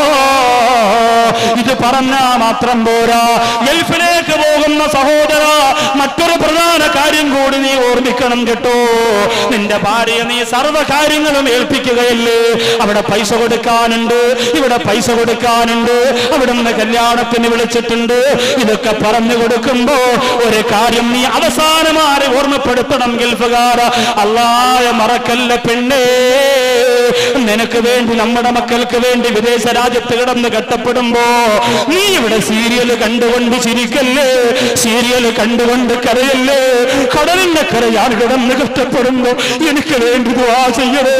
അല്ലാഹു ഒരുപാട് സാമ്പത്തികം തരാ, ഒരുപാട് ആരോഗ്യം തരാ, ഒരുപാട് ഐശ്വര്യം തരാ, ചുരുങ്ങിയ വർഷം കൊണ്ട് കടങ്ങളൊക്കെ തീർക്കാ, നല്ലൊരു മനോഹരമായ വീട് കടവല്ലൂർ പണിയാൻ വേണ്ടിയിട്ട് എന്റെ പ്രിയപ്പെട്ട പെണ്ണെ പ്രാർത്ഥിക്കണമെന്ന് പറഞ്ഞുകൊണ്ടിറങ്ങാനുള്ള ഈ മാലിക പോലെ എന്റെ പ്രിയപ്പെട്ട ചെറുപ്പക്കാരാ നിനക്ക് നഷ്ടപ്പെട്ടു പോകുന്നത്. ഇനി നഷ്ടപ്പെടരുത്. ോട്ട് കയറി യാത്ര ചെയ്യുമ്പോൾ ഒരുപാട് ഹറാമുകൾ നടക്കാൻ സാധ്യതയുള്ള യാത്രയാണ് ചെറുപ്പക്കാരാ. വരെ വസ്ത്രം ധരിച്ചുകൊണ്ട് വെളിവെളുത്ത പെൺകുട്ടികൾ വന്ന് നിന്നോട് സംസാരിക്കുമ്പോ ഇംഗ്ലീഷ് അറിയില്ലെങ്കിലും ഒന്ന് തൊട്ടുരുമ്മി നിൽക്കാനും ഇരിക്കാനും കൊതിച്ചു പോകുന്ന പ്രിയപ്പെട്ടവനെ, എവിടെയാണ് നീയുള്ളതെന്ന് മറന്നു പോവല്ല മോനെ. മനുഷ്യന്റെ അവസ്ഥ എങ്ങനെയാണ്? എത്ര വാത് പറഞ്ഞാലും എത്ര പേടിച്ചാലും ഫ്ലൈറ്റ് ഉയർന്നു പൊങ്ങി അരമണിക്കൂർ കഴിയുമ്പോ അവനൊക്കെ മറക്കും. ബെൽറ്റൊക്കെ ഇനി പേടിക്കണ്ടയാ, ഇനി പേടിക്കേണ്ട കാര്യമില്ല. പൊങ്ങി ഇങ്ങനെ ഉയർന്നു വരുമ്പോ കണ്ണിങ്ങനെ തള്ളി ഇന്നിങ്ങനെ വന്നിട്ട് പിന്നെ നല്ലൊരു മുകളിലായി നല്ല ലെവലാകും. ബെൽറ്റ് ഉരുട്ട് ഇന്നൊന്നും പേടിക്കാൻ, ഇനി സെറ്റപ്പാ, ഇനി മറ്റേ സാധനം കൊണ്ടുവരാൻ ലെവലായി, ഇനി സമയമായി കൊണ്ടുവന്നോ. എവിടാണ് സഞ്ചരിക്കുന്നതെന്നോർക്കാതെ കുടിച്ചിട്ട് ആടുന്നുണ്ട് ലെവലില്ലാതെ. ഉരിയുന്ന വെയിലിൽ നിന്ന് പണമുണ്ടാക്കും, കുപ്പിക്ക് 100 കൊടുത്ത് കിറുക്കുണ്ടാക്കും. മറക്കണ്ട പ്രവാസികളെ, മറക്കണ്ട. ഇത് വിദേശ രാജ്യത്തേക്ക് പോകുന്ന യാത്രയിൽ മാത്രമല്ല, അവിടെ ചെന്നിറങ്ങിയാലോ ഗൾഫിലേക്ക് എത്താൻ എല്ലാവരും എന്റെ കൂടെ വരണേ. ഏത് സ്ഥലമാണ് ഇഷ്ടം? ഗൾഫിൽ കൊണ്ടുപോയി 4 വിഭാഗമായി മനുഷ്യൻ മാറുന്നു. ഒന്നാമത്തെ വിഭാഗം എന്നറിയോ? ഉദാര മനസ്കരായ അറബികളുടെ വിശ്വസ്തരായ ജോലിക്കാർ. അല്ലാഹ്, ഒന്നും പേടിക്കും, എന്ത് വേണമെങ്കിലും തരും, എന്ത് വേണമെങ്കിലും. കൈ നീട്ടേണ്ട കാര്യമില്ല. പെരുന്നാളാകുമ്പോ ഇഷ്ടം പോലെ സമ്മാനം തരികയാണ് നിന്റെ പ്രിയപ്പെട്ട അറബി. ഉമ്മാക്ക് സുഖമില്ല, വെറുതെ പറയണവൻ ഉമ്മ സുഖമില്ലെന്ന് പറഞ്ഞു കേട്ടോ. അറബി വീട്ടിൽ വിളിച്ചപ്പോൾ ഇരിക്കട്ടെ, അങ്ങനെ എന്നെ കുഞ്ഞുങ്ങൾക്ക് സ്കൂൾ തുറക്കണം, അപ്പോൾ ബിസ്മില്ലാ. അങ്ങനെ അവരൊന്നും അറിയേണ്ട കാര്യമില്ല. അങ്ങനെയുള്ളവർ വല്ലാത്ത സൗഭാഗ്യം ചെയ്തവരാണ് എന്നാണ് നാട്ടുകാർ മുഴുവനും പറയുന്നത്. അതൊന്നാമത്തെ വിഭാഗമാണ്. അവർക്കൊന്നും പേടിക്കാനില്ല, അവർക്കൊന്നും ഭയപ്പെടാനില്ല, അവർക്കൊന്നും ചിന്തിക്കാനില്ല. സുബ്ഹാനല്ലാഹ്, സന്തോഷമാണ് അവർക്ക്. ഒരേ ഒരു ആഗ്രഹം, അറബിക്ക് ദീർഘായുസ് കൊടുക്കണേ. അല്ലാഹ്, മരിച്ചുപോയ അതോടുകൂടി ഖത്തം പോകുക. അപ്പോ ഒന്നാമത്തെ വിഭാഗം അതാ. രണ്ടാമത്തെ വിഭാഗം ആരാ? രണ്ടാമത്തെ വിഭാഗം മിടുക്കന്മാരായ സംരംഭക്കാരാണ്. ഇവിടെ നിന്ന് പോകുന്നതിന് മുമ്പ് ആലോചിക്കും എങ്ങനെ പോകണം. നമ്മളിങ്ങനെ വെറുതെ ഗൾഫെന്ന് പറഞ്ഞിട്ട് കാര്യമില്ല, കുറച്ച് കാശൊക്കെ വേണം. അവിടെ റിയൽ എസ്റ്റേറ്റ് ഒക്കെ ഭയങ്കര സെറ്റപ്പ്, ഇവിടത്തെ പോലെ. അതുകൊണ്ട് ഞാൻ ഓർമ്മപ്പെടുത്തുകയാണ്, നല്ല കച്ചവടക്കാർ, നല്ല മിടുക്കരായ സംരംഭകരാണ്. നല്ല കാശുണ്ടാക്കിയിട്ട് അവിടെ കൊണ്ടുപോയിട്ട് എന്തെങ്കിലുമൊക്കെ വലിയ വലിയ ബിസിനസ്സുമായിട്ടൊക്കെ ബന്ധപ്പെട്ട് വേറെ ഡ്യൂട്ടി ഒന്നും വർക്കില്ല, കറങ്ങി നടക്കും. 1-ാം തീയതി ആകുമ്പോൾ പോയി ലാഭം വാങ്ങും. പിന്നെ പലിശയ്ക്ക് കൊടുപ്പല്ല, അത് പറയുന്നുണ്ട്. മൂന്നാമത്തെ വിഭാഗം കച്ചവടക്കാരാണ്, നല്ല കച്ചവട തന്ത്രമുള്ളവർ. അവിടെ പോയിട്ട് നല്ലൊരു സൈറ്റ് സ്ഥലമൊക്കെ നോക്കി ഇച്ചിരി കാശൊക്കെ മുടക്കി നല്ലൊരു റൂം, നല്ലൊരു സൈറ്റിൽ ഒരു കടയെടുത്തു. അൽഹംദുലില്ലാ, നല്ല കച്ചവടം. അവന്റെ മുഴുവൻ തന്ത്രവും മനസ്സിലായ രീതിയിൽ അവിടെ ഒരു കച്ചവടം നടത്തി അവനങ്ങനെ രക്ഷപ്പെടുകയാണ്. നാലാമത്തെ വിഭാഗമാരാ? പ്രത്യേകമായ വൈരുദ്ധ്യങ്ങളൊന്നും തന്നെ ഇല്ലാതെ അവിടെ പോയി തനിക്ക് കിട്ടുന്ന ജോലി ചെയ്യാൻ വേണ്ടി പോയതാ. എങ്ങനെയെങ്കിലും ഗൾഫിൽ വന്ന് കുറച്ച് കാശുണ്ടാക്കണമെന്ന് പറഞ്ഞ് ഓടി വന്നവനാ. അവിടെ ചെന്നിറങ്ങിയ ഉടനെ അവൻ അത്ഭുതപ്പെട്ടു പോവുകയാണ്. ആരെയും പരിചയമില്ല, വല്ലാത്ത രാജ്യമല്ലേ, ആരെയും പരിചയമില്ല, എവിടെ പോകണം എങ്ങോട്ട് പോകണം ഒന്നും അറിയില്ല, ഭാഷ പോലും അറിയില്ല, ഒരു ബന്ധവുമില്ല, ഒന്നുമില്ല. എല്ലാ ആൾക്കാർക്കും ഭാഷ പെട്ടെന്ന് അങ്ങോട്ട് അറബാണ്, നല്ല എളുപ്പമാണ് പഠിക്കാൻ, സർവ്വ ഭാഷകളും നെഞ്ചിൽ നിന്ന് അങ്ങോട്ടാ പോണേ. മലയാളം ഇവിടെ നിന്ന് അങ്ങനെ, ഹിന്ദി ഇവിടെ നിന്ന് അങ്ങനെ, ഇംഗ്ലീഷ് ഇവിടെ നിന്ന് അങ്ങനെ, എല്ലാം ഇവിടെ നിന്ന് അങ്ങോട്ടാ പോണേ. പക്ഷേ അറബി ഭാഷ മാത്രം പുറത്തു നിന്ന് നെഞ്ചിലോട്ടാ.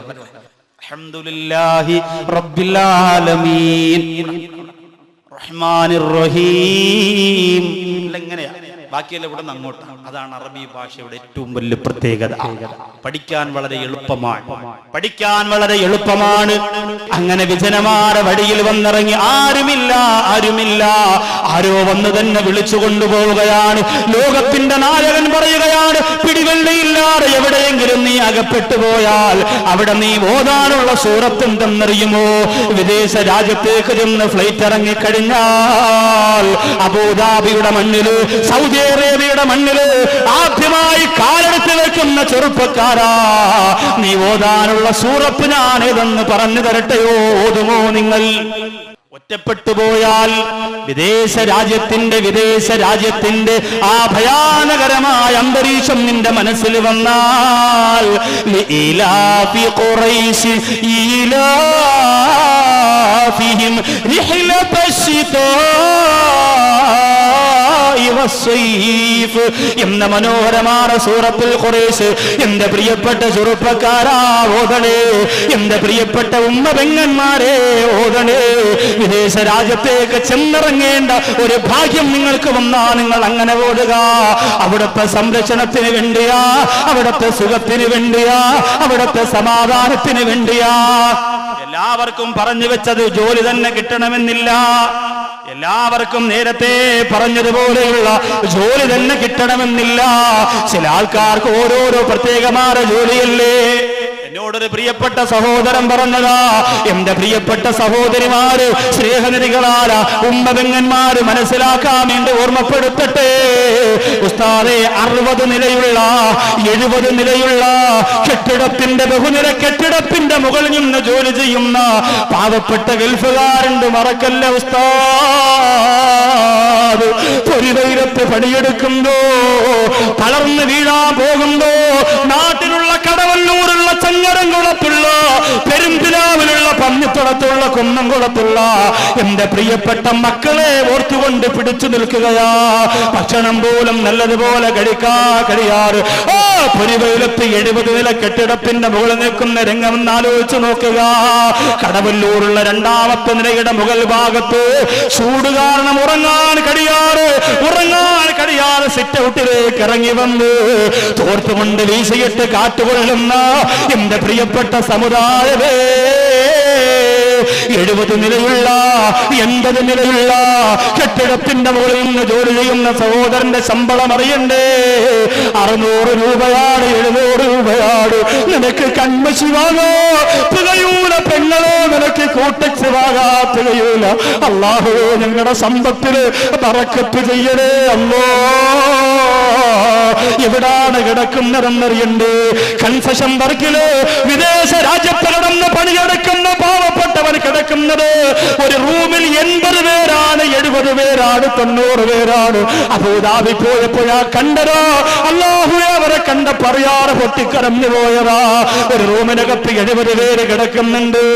കുളിക്കാനും കുടിക്കാനും വെളുവെടുക്കാനും നിസ്കരിക്കാനും അലക്കാനും വൃത്തിയാകാനുമല്ല 1-2 പൈപ്പ് മാത്രമാണുള്ളത്. മണിക്കൂറുകളോളം കാത്തു നിന്നിട്ടാണ് ജീവിതത്തിന്റെ ഓരോ ആവശ്യങ്ങൾ നിർവഹിക്കുക. നല്ലതുപോലെ ഭക്ഷണം ലഭിക്കില്ല. അതേ വെള്ളം ഇങ്ങനെ കോരി ഒടിച്ചിട്ട് പരിപ്പ് കറി ഉണ്ടാക്കിയിട്ട് 7-8 ദിവസം ഒരുപോലെ കഴിച്ചുകൊണ്ട് പെണ്ണെ നിന്റെ പട്ടിണി മാറ്റാ, നിന്റെ മക്കൾക്ക് പഠിക്കോ, നിന്റെ ജീവിതത്തെ സന്തോഷപ്പെടുത്താൻ വേണ്ടിയിട്ട് വിദേശ രാജ്യത്ത് കിടന്ന് കെട്ടപ്പെടുന്ന സഹോദരന് മറക്കല്ല മോളെ. എന്നിട്ടോ രാവിലെ ഒരു 8 മണിയാകുമ്പോ 6 മണിയാകുമ്പോ 7 മണിയാകുമ്പോ കൺസെഷൻ കമ്പനിയുടെ വണ്ടി വന്ന് റൂമിന്റെ ഫ്രണ്ടിൽ നിൽക്കുകയാ. കുളിക്കട്ടെ കുളിക്കാതിരിക്കട്ടെ, ഭക്ഷണം കഴിക്കട്ടെ കഴിക്കാതിരിക്കട്ടെ, ആ വാഹനത്തിലേക്ക് അങ്ങ് കയറുകയാണ്. പിന്നെ ജയിലറയിലേക്ക് കൊണ്ടുപോകുന്ന പോലെ വാഹനത്തിന്റെ അകത്ത് കുപ്പി നിറച്ചുകൊണ്ട് അടുത്ത 70 നിലയുടെ ഭാഗത്തേക്ക് കടന്നു പോകുമ്പോ എന്റെ പ്രിയപ്പെട്ട മുസ്ലിമേ, ഓ കഷ്ടപ്പാടും എന്റെ പ്രിയപ്പെട്ട ചെറുപ്പക്കാർക്ക് പ്രതിഫലം തേടണമെങ്കിൽ 70 700 നിലയുടെ മുകളിൽ നിന്നാലും ചെറുപ്പക്കാരാ, അല്ലാതെ മറക്കല്ലേ, വിശ്വാസത്തെ കരിവാരി തേക്കല്ലേ. ചില ആൾക്കാർക്ക് കിട്ടുന്ന ജോലി ആട്ടിനെ മേപ്പാട്. സുബ്ഹാനല്ലാഹ് സുബ്ഹാനല്ലാഹ്, 100ഉം 200ഉം ആടും ഒട്ടകവും നിറഞ്ഞ മരുഭൂമിയിൽ. എന്നോട് സൗദി അറേബ്യയിലെ ഒരു പ്രിയപ്പെട്ട സഹോദരൻ പറഞ്ഞതാ, സൗദി അറേബ്യയിലെ മജ്മാ റോഡിൽ സുമൈർ എന്ന് പറയുന്ന സ്ഥലത്തിന്റെ അടുത്ത് ഉസ്താദേ ഞാൻ 4 കൊല്ലം ജോലി ചെയ്തു ആടിനെ മേക്കാൻ. മജ്മാ റോഡിൽ സുമൈർ എന്ന് പറയുന്ന സ്ഥലത്ത് 4 കൊല്ലം ജോലി ചെയ്തു. ഞാൻ താമസിക്കുന്ന ഒരു ടെന്റിലാണ്, ഒരു ഹൈമ കെട്ടിയിട്ടാണ് അതിനകത്ത് താമസിച്ചിരിക്കുന്നത്. അതിനകത്ത് ഒട്ടകത്തിന്റെ പുല്ലുണ്ട്, ഒട്ടകത്തിന് കഴിക്കാനുള്ള ഭക്ഷണമുണ്ട്. അതിന്റെ കൂടെ ഞാൻ ആ മണ്ണിൽ കിടക്കുമ്പോ ഇഴജന്തുക്കളുണ്ട്, അതിന്റെ അകത്ത് ഇഴജന്തുക്കളുണ്ട്, പാമ്പ് പോലും. പല ദിവസവും രാത്രിയിൽ ഞാൻ ഇങ്ങനെ കൈവച്ച് കിടന്നുറങ്ങുമ്പോ എന്റെ കൈയുടെ ഭാഗത്ത് വന്നിട്ടുണ്ട്, പേടിച്ച് വിറച്ച് ഉറങ്ങാതെ എഴുന്നേറ്റിരുന്നിട്ടുണ്ട്. അള്ളാഹു വിദേശ രാജ്യത്ത് അങ്ങനെ ഒറ്റപ്പെട്ടു പോയ സഹോദരങ്ങൾക്ക് ഈ മജ്ലിസിന്റെ ബറക്കത്ത് കൊണ്ട് അള്ളാഹു രക്ഷ കൊടുക്കുമാറാകട്ടെ. പ്രിയമുള്ളവരെ, ആ സഹോദരൻ പറയുകയാ 190 കിലോമീറ്റർ നടന്നല്ലാതെ റോഡ് കാണാൻ കഴിയൂല. മരുഭൂമിയിലൂടെ 190 കിലോമീറ്റർ നടക്കണം, വാഹനമില്ല, നടക്കണം. കറണ്ടില്ല, വെട്ടമില്ല, വെളിച്ചമില്ല, ഒന്നുമില്ല. രാവിലെ 5 മണി കാടിനെയും കൊണ്ട് ഒട്ടകത്തെയും കൊണ്ട് മേയ്ക്കാൻ പോയാൽ രാത്രി 6 മണിയാകുമ്പോ 7 മണിയാകുമ്പോ മടങ്ങി വരും. എല്ലാ ദിവസവും മടങ്ങി വരുമ്പോ കുടിക്കാൻ വേണ്ടി ഞാൻ എന്റെ ഹൈമയ്ക്കകത്ത് കുറച്ച് നല്ല വെള്ളമെടുത്ത് വെച്ചിട്ടുണ്ടായിരുന്നു. ഒരു ദിവസം ഉസ്താദേ ഞാൻ മടങ്ങി വന്നപ്പോ ആ വെള്ളം കാണാനില്ല. ആ സ്ഥലത്തെ അടയാളങ്ങൾ പരിശോധിച്ചപ്പോ എന്റെ അറബിയും ഫാമിലിയും വന്നിട്ട് പോയതാണെന്ന് മനസ്സിലായി. അവര് ചിലപ്പോഴൊക്കെ ഇങ്ങനെ ഉച്ച സമയത്ത് വരും, വന്നിട്ട് അവിടെ വന്നിരുന്നു കൊണ്ട് ഭക്ഷണം കഴിച്ചപ്പോ അവരാ വെള്ളമെടുത്ത് കുടിച്ചതായിട്ട് എനിക്ക് മനസ്സിലായി ഉസ്താദ്. അപ്പോഴാണ് ഞാൻ ചിന്തിച്ചത്, 190 കിലോമീറ്ററുകൾക്ക് അപ്പുറത്തേക്ക് പോയാലല്ലാതെ എനിക്ക് റോഡിലെത്താൻ കഴിയൂല റബ്ബേ. പിന്നെ ഞാൻ അങ്ങനാണ് വെള്ളം കുടിക്കുന്നത്. ഞാൻ പെട്ടെന്ന് പോയി നോക്കുമ്പോ ഒട്ടകവും ആടും കുടിക്കുന്നതിന് വേണ്ടിയിട്ട് കെട്ടിയിട്ടിരിക്കുന്ന ഒരു സ്ഥലത്ത് കുറെ വെള്ളം കിടപ്പുണ്ട്.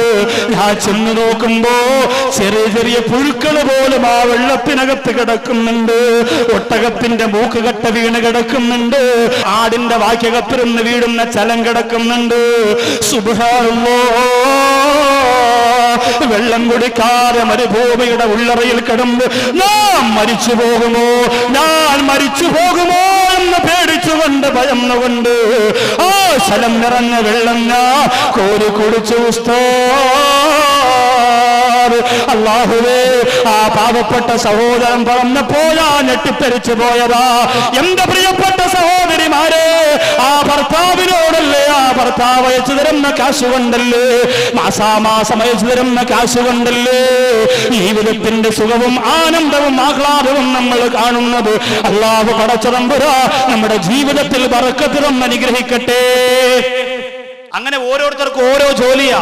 വീട്ടിൽ ഫോൺ വിളിക്കുമ്പോ പറയും, ഉമ്മ പറഞ്ഞ ജോലിയല്ല എനിക്ക് കിട്ടിയത്, പറഞ്ഞിരുന്നത് ബുക്ക് സ്റ്റാളിൽ എന്നാണ്, പൂന്തോട്ടത്തിൽ എന്നാണ്, മനോഹരമായ കടയിൽ എന്നാണ്, ഓഫീസിലെന്നാ പറഞ്ഞത്. ഇവിടെ ഞാൻ ഇവിടുത്തെ ഏറ്റവും വലിയ ദുർമാർഗിയായി ജീവിക്കുന്ന ഒരു അറബിയുടെ വീട്ടിലാണ്. 10-12 മക്കളുണ്ട്, ഒരുപാട് കുടുംബാംഗങ്ങളുണ്ട്. അവിടെയാണ് ഉമ്മ ഞാൻ വന്ന് പെട്ടുപോയത്. അടിമപ്പണിയല്ലേ, അടിമപ്പണി, തീർത്തും ഒരു അടിമപ്പണി മാത്രം. ആലോചിച്ച് നോക്കി, വാഹനം കഴുകിയിടുന്നത് പോട്ടെ, അവരുടെ ഷൂ പോലും പോളീസ് ചെയ്ത് വെച്ചു കൊടുക്കണം. അതും പോട്ടെ, വീട്ടിനകത്ത് അവരുപയോഗിക്കുന്ന ബാത്റൂം പോലും എന്റെ പ്രിയമുള്ളവരെ കഴുകി വൃത്തിയാക്കി അവര് കടന്നു വരുമ്പോ അതിന്റെ അകത്തുനിന്ന് സുഗന്ധം പുറത്തേക്ക് വരുന്ന രീതിയിൽ വൃത്തിയാക്കണം. പിന്നെ ചിലര് പറയാറുണ്ട്, ഉസ്താദേ, അറബിയുടെ മക്കൾ അവര് നമ്മുടെ മുഖത്ത് നോക്കിയിട്ട് കാർക്കിച്ചു തുപ്പാറുണ്ട്, ഹിമാറെന്ന് വിളിക്കാറുണ്ട്, ഹിമാറെന്ന് വിളിക്കാറുണ്ട്. കഴുതയെന്ന് വിളിക്കുമ്പോ മനസ്സ് വല്ലാതെ സങ്കടം തോന്നുമെങ്കിലും ആ സങ്കടം അവൾക്കൊരു ഉത്സവമാണ് ഉസ്താദ്. നമ്മൾ പൊട്ടിക്കരയുന്നതും നമ്മൾ വേദനിക്കുന്നതും പല അറബികൾക്കും ഒരു സന്തോഷമാണ്.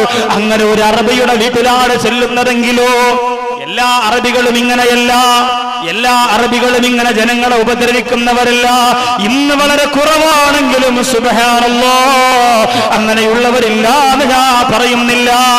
എങ്കിലും സന്തോഷമുണ്ട്. നല്ല അറബികളുടെ കുടുംബത്തിൽ ജീവിക്കുന്നവർ ഇന്നും പറയാറുണ്ട്, ഉസ്താദേ ശമ്പളം കുറവാണെങ്കിലും സ്നേഹമുണ്ട് ഉസ്താദേ. ഭക്ഷണം കഴിച്ചോന്ന് ചോദിക്കാറുണ്ട്, വെള്ളം കുടിച്ചോന്ന് ചോദിക്കാറുണ്ട്, ചായ കുടിച്ചോന്ന് ചോദിക്കാറുണ്ട്. വല്ലപ്പോഴും ചെറിയ ചെറിയ തുക ഞങ്ങളുടെ കയ്യിലേക്ക് തരാറുണ്ട്. അത് തന്നെ വളരെ സന്തോഷമല്ലോ. അങ്ങനെ ജീവിക്കുന്ന, അങ്ങനെ ജീവിപ്പിക്കുന്ന, അങ്ങനെ സ്നേഹിക്കുന്ന, അങ്ങനെ സ്നേഹിപ്പിക്കുന്ന അറബികൾ വിദേശ രാജ്യത്തുണ്ടെങ്കിൽ ഒരുപക്ഷേ പെട്ടുപോകുന്നത് കരുണയില്ലാത്ത മാനുഷിക മൂല്യങ്ങളില്ലാത്ത അറബികളുടെ മുമ്പിലായിരിക്കും പ്രിയപ്പെട്ടവരെ. അത് വല്ലാത്ത രംഗമാണ്. അറബികളുടെ മക്കൾക്ക് അടിക്കണമെന്ന് തോന്നുമ്പോ, ഇടിക്കണമെന്ന് തോന്നുമ്പോ, ഉപദ്രവിക്കണമെന്ന് തോന്നുമ്പോ ഈ പാവപ്പെട്ട കടവല്ലൂരിന്ന് പോയ 20 പേര് 30 പേരുള്ള കുടുംബത്തില് അത്താണിക്ക് വേണ്ടി ജീവിക്കുന്ന പാവപ്പെട്ടവനെ ഉപദ്രവിക്കാറുണ്ട്. അങ്ങനെയെല്ലാം ഉപദ്രവം ഏറ്റുവാങ്ങിയിട്ട് അവര് മാസാമാസം അയക്കുന്ന പണമില്ലേ, ആ പണമല്ലേ പെങ്ങളെ നീ പൂർത്തടിക്കുന്നത്. നിനക്ക് ലക്ഷങ്ങളും ആറാ ഒരു ത്യാഗവും ചെയ്യേണ്ട പെങ്ങളെ. ഒരു ഓട്ടോ വിളിച്ചിട്ട് ബാങ്കിലേക്കൊന്ന് പോയാ മതി, ഫെഡറൽ ബാങ്കിലേക്കൊന്ന് പോയാ മതി, SPT-യിലേക്കൊന്ന് പോയാ മതി. ഭർത്താവ് അയച്ച കാശ് വാങ്ങിക്കാൻ ഒരു 5 മിനിറ്റ് പോലും അതിനകത്ത് വെയിറ്റ് ചെയ്യണ്ട. 10,000-ന്റെ നോട്ടുകൾ വരികയാ, 20,000-ന്റെ നോട്ടുകൾ വരികയാ. അങ്ങനെ കഷ്ടപ്പെടുന്ന പ്രിയപ്പെട്ട ഭർത്താവിന്റെ പണം അല്ലാഹു നാളെ ചോദിക്കും. പെണ്ണേ വൽമർഅതു റായിയത്തുൻ അലാ ബൈതി സൗജിഹാ വവലദിഹി. പെണ്ണെ അല്ലാഹു ചോദിക്കും, പെങ്ങളെ എങ്ങനാണ് ഭർത്താവിന്റെ പണം നീ ചെലവഴിച്ചത്? അല്ലാഹു പടച്ച തമ്പുരാ വിദേശ രാജ്യത്ത് കിടന്ന് കഷ്ടപ്പെട്ടു പോയ നിന്റെ പ്രിയപ്പെട്ട ഭർത്താവിന്റെ പണം നീ എങ്ങനാ ചെലവഴിച്ചത്? ആ പണം കൊണ്ട് എന്തൊക്കെയാ നീ ചെയ്തത്? എന്തൊക്കെ പേക്കൂത്തുകൾ കാണിക്കുന്നു പെങ്ങളെ. ഉത്സവപ്പറമ്പിലേക്ക്, പൂരപ്പറമ്പിലേക്ക്, വെക്കേഷൻ സമയത്ത് സർക്കസ് വരുമ്പോ ഭർത്താവ് അയച്ചു തരുന്ന പണം കൊണ്ട് മക്കളെയും കൊണ്ട് സർക്കസ് കാണാൻ പോകുന്നില്ലേ? ഇതൊന്നുമല്ല, ആ ഭർത്താവ് അയച്ചു തരുന്ന നോട്ട് കെട്ടുകൊണ്ട് നിന്റെ മൊബൈലിൽ ചാർജ് ചെയ്തിട്ട് കാമുകന്മാരെ വിളിക്കുന്നില്ലേ? എത്ര രാത്രിയാണ് കാമുകന്മാർക്ക് വേണ്ടി കച്ചവടം ചെയ്തത്. നീ പുറത്തേക്ക് ഇറങ്ങിയപ്പോ, ഓട്ടോ വിളിച്ചു പോയപ്പോ പരിചയപ്പെട്ട ഡ്രൈവറല്ലേ, ടാക്സി വിളിച്ചപ്പോ പരിചയപ്പെട്ട ഡ്രൈവറല്ലേ, ഷോപ്പിങ്ങിന് പോയപ്പോ പരിചയപ്പെട്ട കടയിലെ ഉടമസ്ഥനല്ലേ? അങ്ങനെ റോഡിൽ വെച്ച് കണ്ടവര്, നാട്ടിൽ വെച്ച് സംസാരിച്ചവരുമായ മുഴുവൻ പേരുടെയും മൊബൈൽ നമ്പറുകൾ നിന്റെ ഫോൺ കോളിലേക്ക് കറങ്ങി വരുമ്പോ അവരുടെ കൂടെ രാത്രി പങ്കിടുന്ന, രാത്രി സമയം ചെലവഴിക്കുന്നു വിദേശ രാജ്യത്ത് കഴിയുന്ന ഭർത്താവിന്റെ സ്വപ്നമായ പെണ്ണ്, മോഹമായ പെണ്ണ്, ആഗ്രഹമായ പെങ്ങളെ, ഒരു രാത്രിയെങ്കിലും 3000-ലധികം കിലോമീറ്ററുകൾക്ക് അപ്പുറത്ത് കിടന്ന് കടൽ താണ്ടിപ്പോര് കഷ്ടപ്പെടുന്ന നിന്റെ പ്രിയപ്പെട്ട ഭർത്താവിനെ ഓർത്തുകൊണ്ട് ഉറക്കമൊടിക്കാ എന്റെ പ്രിയമുള്ള പെങ്ങളെ നിനക്ക് സാധിക്കുന്നുണ്ടോ? വിദേശ രാജ്യത്ത് കിടന്ന് കഷ്ടപ്പെടുന്ന ഭർത്താവിനെ ഓർത്ത് ഉറക്കമൊടിയാൻ നമുക്ക് സാധിക്കുന്നുണ്ടോ? ഇതൊക്കെ ഈ കഷ്ടപ്പാടും ദുഃഖവും ദുരിതവും അവിടെ സംഭവിച്ചുകൊണ്ടിരിക്കുമ്പോഴാണ് വീട്ടിൽ നിന്ന് ഭാര്യയുടെ ഫോൺ വരുന്നത്. ഭാര്യ ഫോൺ വിളിച്ചിട്ട് പറഞ്ഞിക്ക, എത്ര ദിവസമായിട്ട് 2 ദിവസം ഒക്കെ വിളിക്കാതിരുന്നാ ഭയങ്കര പ്രയാസമാണ്. ഇതാണ് പെണ്ണിന്റെ അവസ്ഥ. ഇങ്ങനെയൊക്കെ പറയാം. അത് ഒരുപാട് ഷോപ്പിംഗ് വരുമ്പോഴേ മനസ്സിലാക്കാം എന്തോ വലിയ കാര്യം നീളമുള്ളത് ചോദിക്കാൻ പോവാ. രണ്ടു ദിവസം ഫോണിൽ മിസ് കോൾ പോലെ കാണാതിരുന്നപ്പോ ഈ ഐഷാന്റെ കൽബങ്ങ് തകർന്നു പോയിക്കാന്നൊക്കെ പറയുമ്പോ ഗൾഫിൽ കിടക്കണം ഞങ്ങളിങ്ങനെ കരഞ്ഞിട്ട് അല്ലോ എന്തൊരു സ്നേഹോ എന്നൊക്കെ പറഞ്ഞ് നമ്മളിങ്ങനെ പറയും. അങ്ങനെ പറഞ്ഞു വരുമ്പോഴാ പറയുന്നേ, നമ്മളെ മോള് ഉന്നതമായ വിദ്യാഭ്യാസമൊക്കെ കരസ്ഥമാക്കിക്കൊണ്ടിരിക്കല്ലേ. സൈനവാട വീട്ടിൽ കമ്പ്യൂട്ടർ ഉണ്ട്, അരിവാര വീട്ടിൽ കമ്പ്യൂട്ടർ ഉണ്ട്, നമ്മുടെ മോൾക്കും ഒരു കമ്പ്യൂട്ടർ വേണ്ടേ? സ്കൂളിൽ പോകുമ്പോ എല്ലാവരും പറയുന്നു, നിന്റെ ഉപ്പ ഗൾഫിൽ പോയിട്ട് 3-4 കൊല്ലമായില്ലേ, എല്ലാ വീട്ടിലും നമ്മുടെ വീട്ടിലൊക്കെ കമ്പ്യൂട്ടർ ഉണ്ട്, നിനക്കിതുവരെ അതുപോലും കേവലം 20,000 രൂപയല്ലേ ഉള്ളൂ, അതുപോലും വാങ്ങാനുള്ള സാമ്പത്തികം നിന്റെ ഉപ്പാക്കില്ലെന്ന് ചോദിച്ച് കളിയാക്കുക. അപ്പൊ ഇയാൾ മറുതലയ്ക്ക് എവിടാ നിൽക്കുന്ന ആർക്കറിയാം? പാവപ്പെട്ടവൻ ഭക്ഷണം കഴിച്ചിട്ട് എത്ര ദിവസമായി കാണും, വെള്ളം കുടിച്ചിട്ട് എത്ര ദിവസമായി കാണും, അവിടെ നിന്നുകൊണ്ട് അയാൾ സമ്മതം മൂടും. രണ്ടാമത് പറയും, മോൻ 2 ദിവസം കൊണ്ട് രാത്രി ഒന്നും കഴിക്കുന്നില്ല. എന്തേ കാരണം? അവന് യൂട്യൂബ് ഉള്ള മൊബൈല് വേണമെന്നാ പറയും. മദ്രസ 5-ല്, സ്കൂളിൽ 6-ല്. ഇനി അവന് ഒറ്റ ട്യൂബിന്റെ ആവശ്യമുള്ളൂ, ബാക്കി ട്യൂബൊക്കെ ഉണ്ടാക്കി. ആകെ ഇനി ഈ ട്യൂബ് കൂടെ കിട്ടി അവൻ രക്ഷപ്പെടും. അതാണ് യൂട്യൂബ്. അപ്പൊ മോൻ അങ്ങനെ പറയണം. എനിക്കാണെങ്കിൽ എന്ത്, നമ്മുടെ മക്കളല്ലേ, അപ്പുറത്താ സുലൈമാക്കട 3 മക്കളല്ലേ, ഇത്രയും വലിയ ട്യൂബും കൊണ്ടാ നടക്കണേ. അതുകൊണ്ട് നമ്മുടെ മക്കൾക്ക് ട്യൂബ് ഇല്ലെങ്കിൽ നമുക്കല്ലേ നടക്കേട്.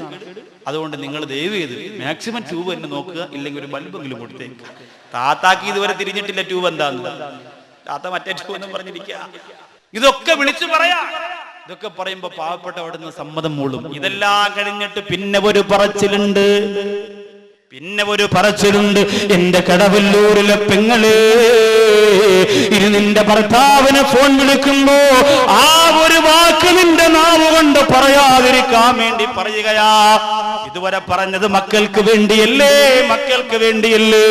ഇനി പറയുന്നത് ആർക്ക് വേണ്ടിയാ?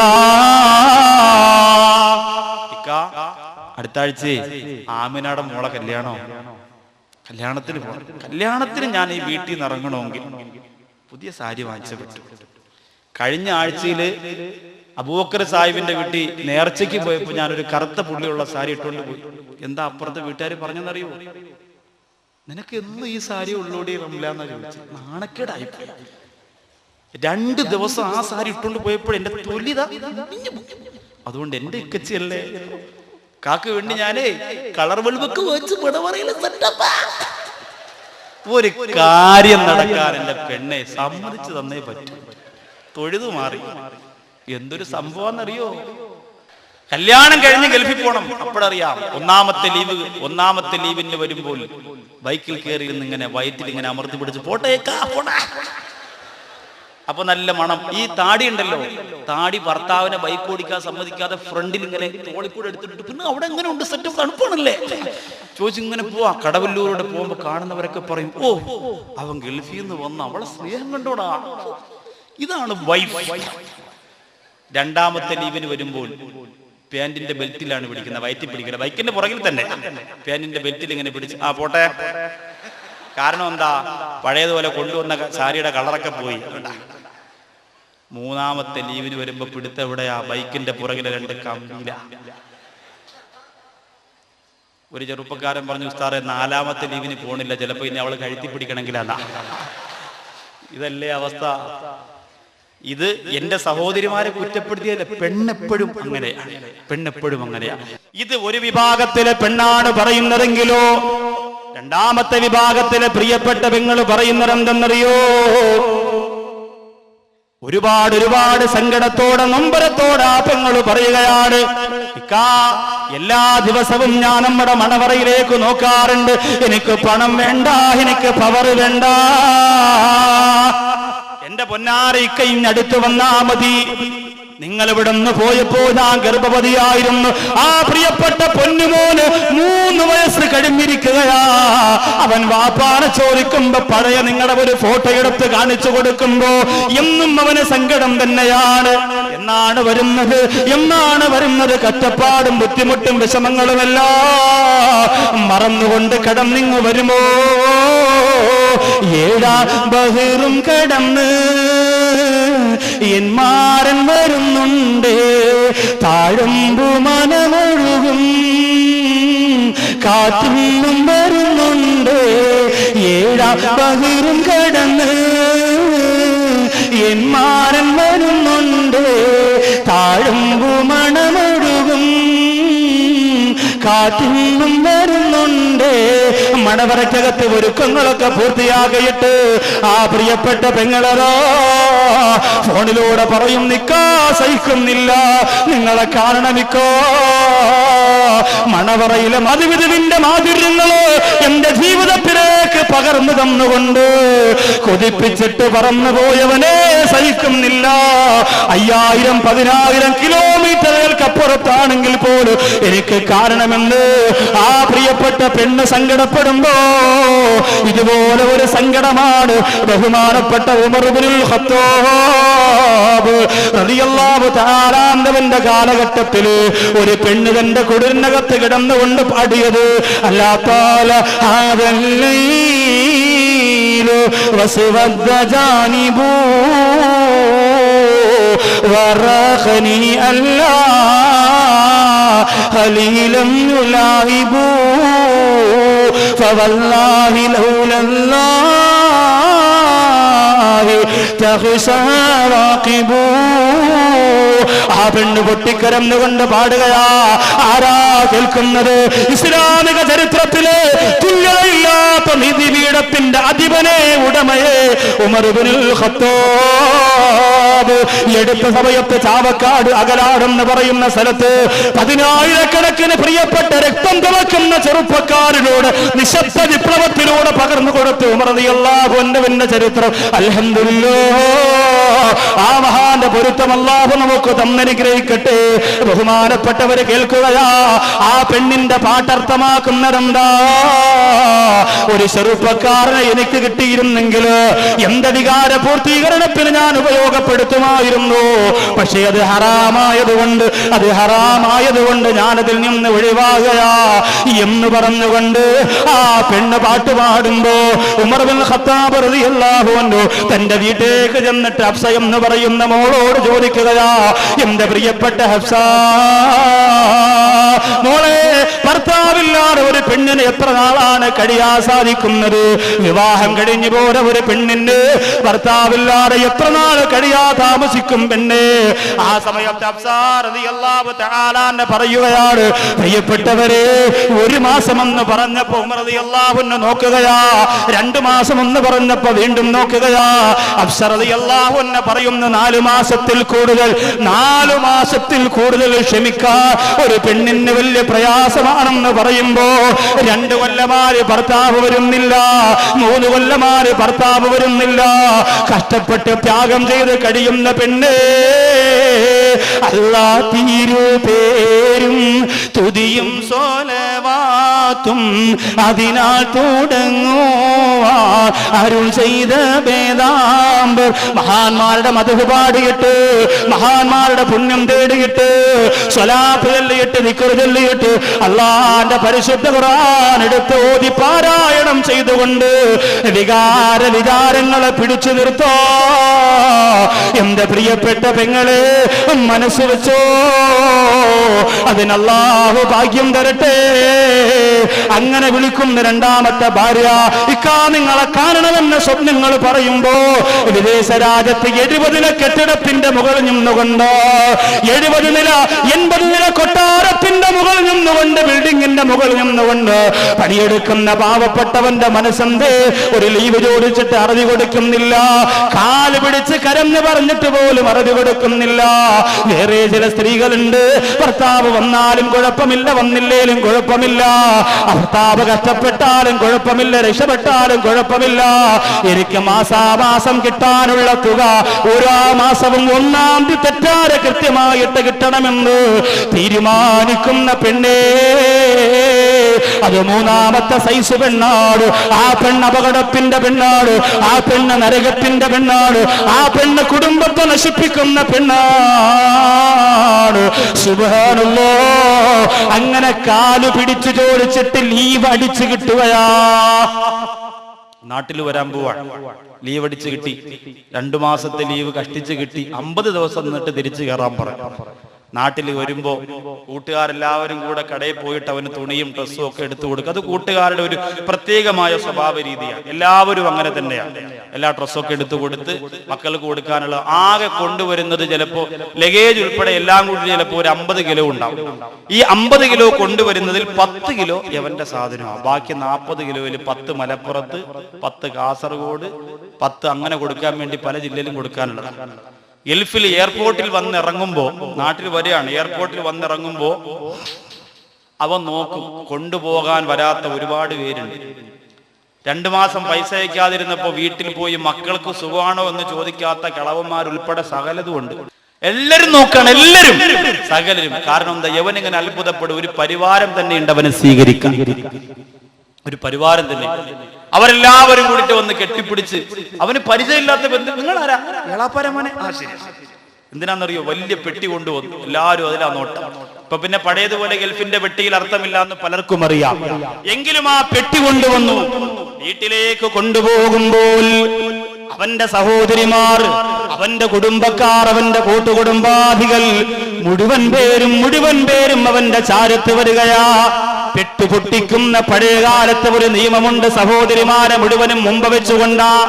അവന്റെ സഹോദരിമാരെ, ഭാര്യയും അമ്മായി ഇല്ലെങ്കിലും സഹിക്കാം, അവന്റെ സഹോദരിയെ പെട്ടി പൊട്ടിക്കുമ്പോ വിളിച്ചില്ലെങ്കിലാണ് പറയും. അവനിപ്പോ നമ്മളൊന്നും വേണ്ട, പണ്ട് എത്ര നെല്ലിക്ക പറിച്ചു കൊടുത്തതാ. സ്കൂളിൽ പോകുമ്പോ ഇത്താന്ന് വിളിച്ച, അല്ലാഹുവേ എന്റെ മാപ്പിളയും പോ, ഇങ്ങനെ പറഞ്ഞൊരു ശ്വാസം വിട്ടാണ്ടല്ലോ കൊണ്ടുവന്ന പെട്ടി ഇരുന്ന് കത്തും. എന്റെ താത്തമാരെ അങ്ങനെ ശ്വാസം വിടല്ലേ, പാവം ജീവിച്ചോട്ടെ, കിട്ടിയില്ലെങ്കിൽ സാരി കിട്ടിയിരുന്നല്ലേ ഉള്ളൂ. അപ്പൊ ഇതുപോലെ ഗൾഫിൽ നിന്ന് ഇങ്ങനെ വരുമ്പോ ജൂക്കാലിയും കോടാലിയും ഒക്കെ അങ്ങനെ ഓരോന്ന് കൊടുത്ത് ഉമ്മായെ വിളിക്കും. ഉമ്മ, ഓ നിങ്ങളെല്ലാവർക്കും പുറത്ത് കൊടുക്കുക, എനിക്കൊന്നും വേണ്ടേ, കാരണം എല്ലാവർക്കും ജൂക്കാലിയും കോടാലിയും ആണെന്ന് ഉമ്മാക്ക് മനസ്സിലായി. അപ്പോ വൈഫ് പറയും, മാമിക്ക് ഇത് പറയുമ്പോ മാമി പുതിയൊരു പർദ്ദ എടുത്തിട്ട് ഉമ്മാ കൊണ്ട് കൊടു. ഇതെല്ലാം കഴിഞ്ഞ് ഓരോന്ന് പൗത്ത് വെക്കുമ്പോ വൈകുന്നേരം ഒരു 6 മണിയാകുമ്പോ ഗൾഫിൽ നിന്ന് കൊണ്ടുവന്ന തേയിലേക്ക് ഇട്ട് ചായ കുടിച്ചുകൊണ്ട് ഒരു ചർച്ച ഉണ്ട്. എന്താണെന്നറിയോ? അവൻ കൊണ്ടുവന്നില്ലേ ഒരു പച്ച കയറിട്ട് കെട്ടിയ പെട്ടിയുണ്ട്, അത് പൊട്ടിച്ചില്ലല്ലോ. അല്ലോ വല്ലാത്ത കണ്ണ. ഇങ്ങനെ നോക്കിട്ട് പറ, അത് പൊട്ടിച്ചില്ല. അപ്പോ അടുത്തിരിക്കുന്ന സഹോദരി പറയും, അത് അവന്റെ അവക്കുള്ളതായിരിക്കും, പെണ്ണിന് കൊടുക്കണ്ടേ ഒന്നും. അവൾ ആരാന്നറിയോ? മോള് കല്യാണം കഴിഞ്ഞ അന്ന് പോലും മൊത്തം ഊറ്റി അങ്ങ് എടുക്കാൻ, ഇതുപോലൊരു സാധനം എന്ന് പറഞ്ഞ് പെണ്ണുങ്ങളെ നാക്കുകൊണ്ടങ്ങോട്ട് പറഞ്ഞാൽ അവന്റെ റിട്ടേൺ ടിക്കറ്റ് വരെ ക്യാൻസൽ ആവും. പിന്നെ പോകാൻ കഴിയില്ല പ്രിയപ്പെട്ടവരെ. ആ തരത്തിൽ കഷ്ടപ്പെടുന്നവരാ, ആ തരത്തിൽ പ്രയാസം അനുഭവിക്കുന്നവരാ പാവപ്പെട്ട ഗൾഫുകാർ.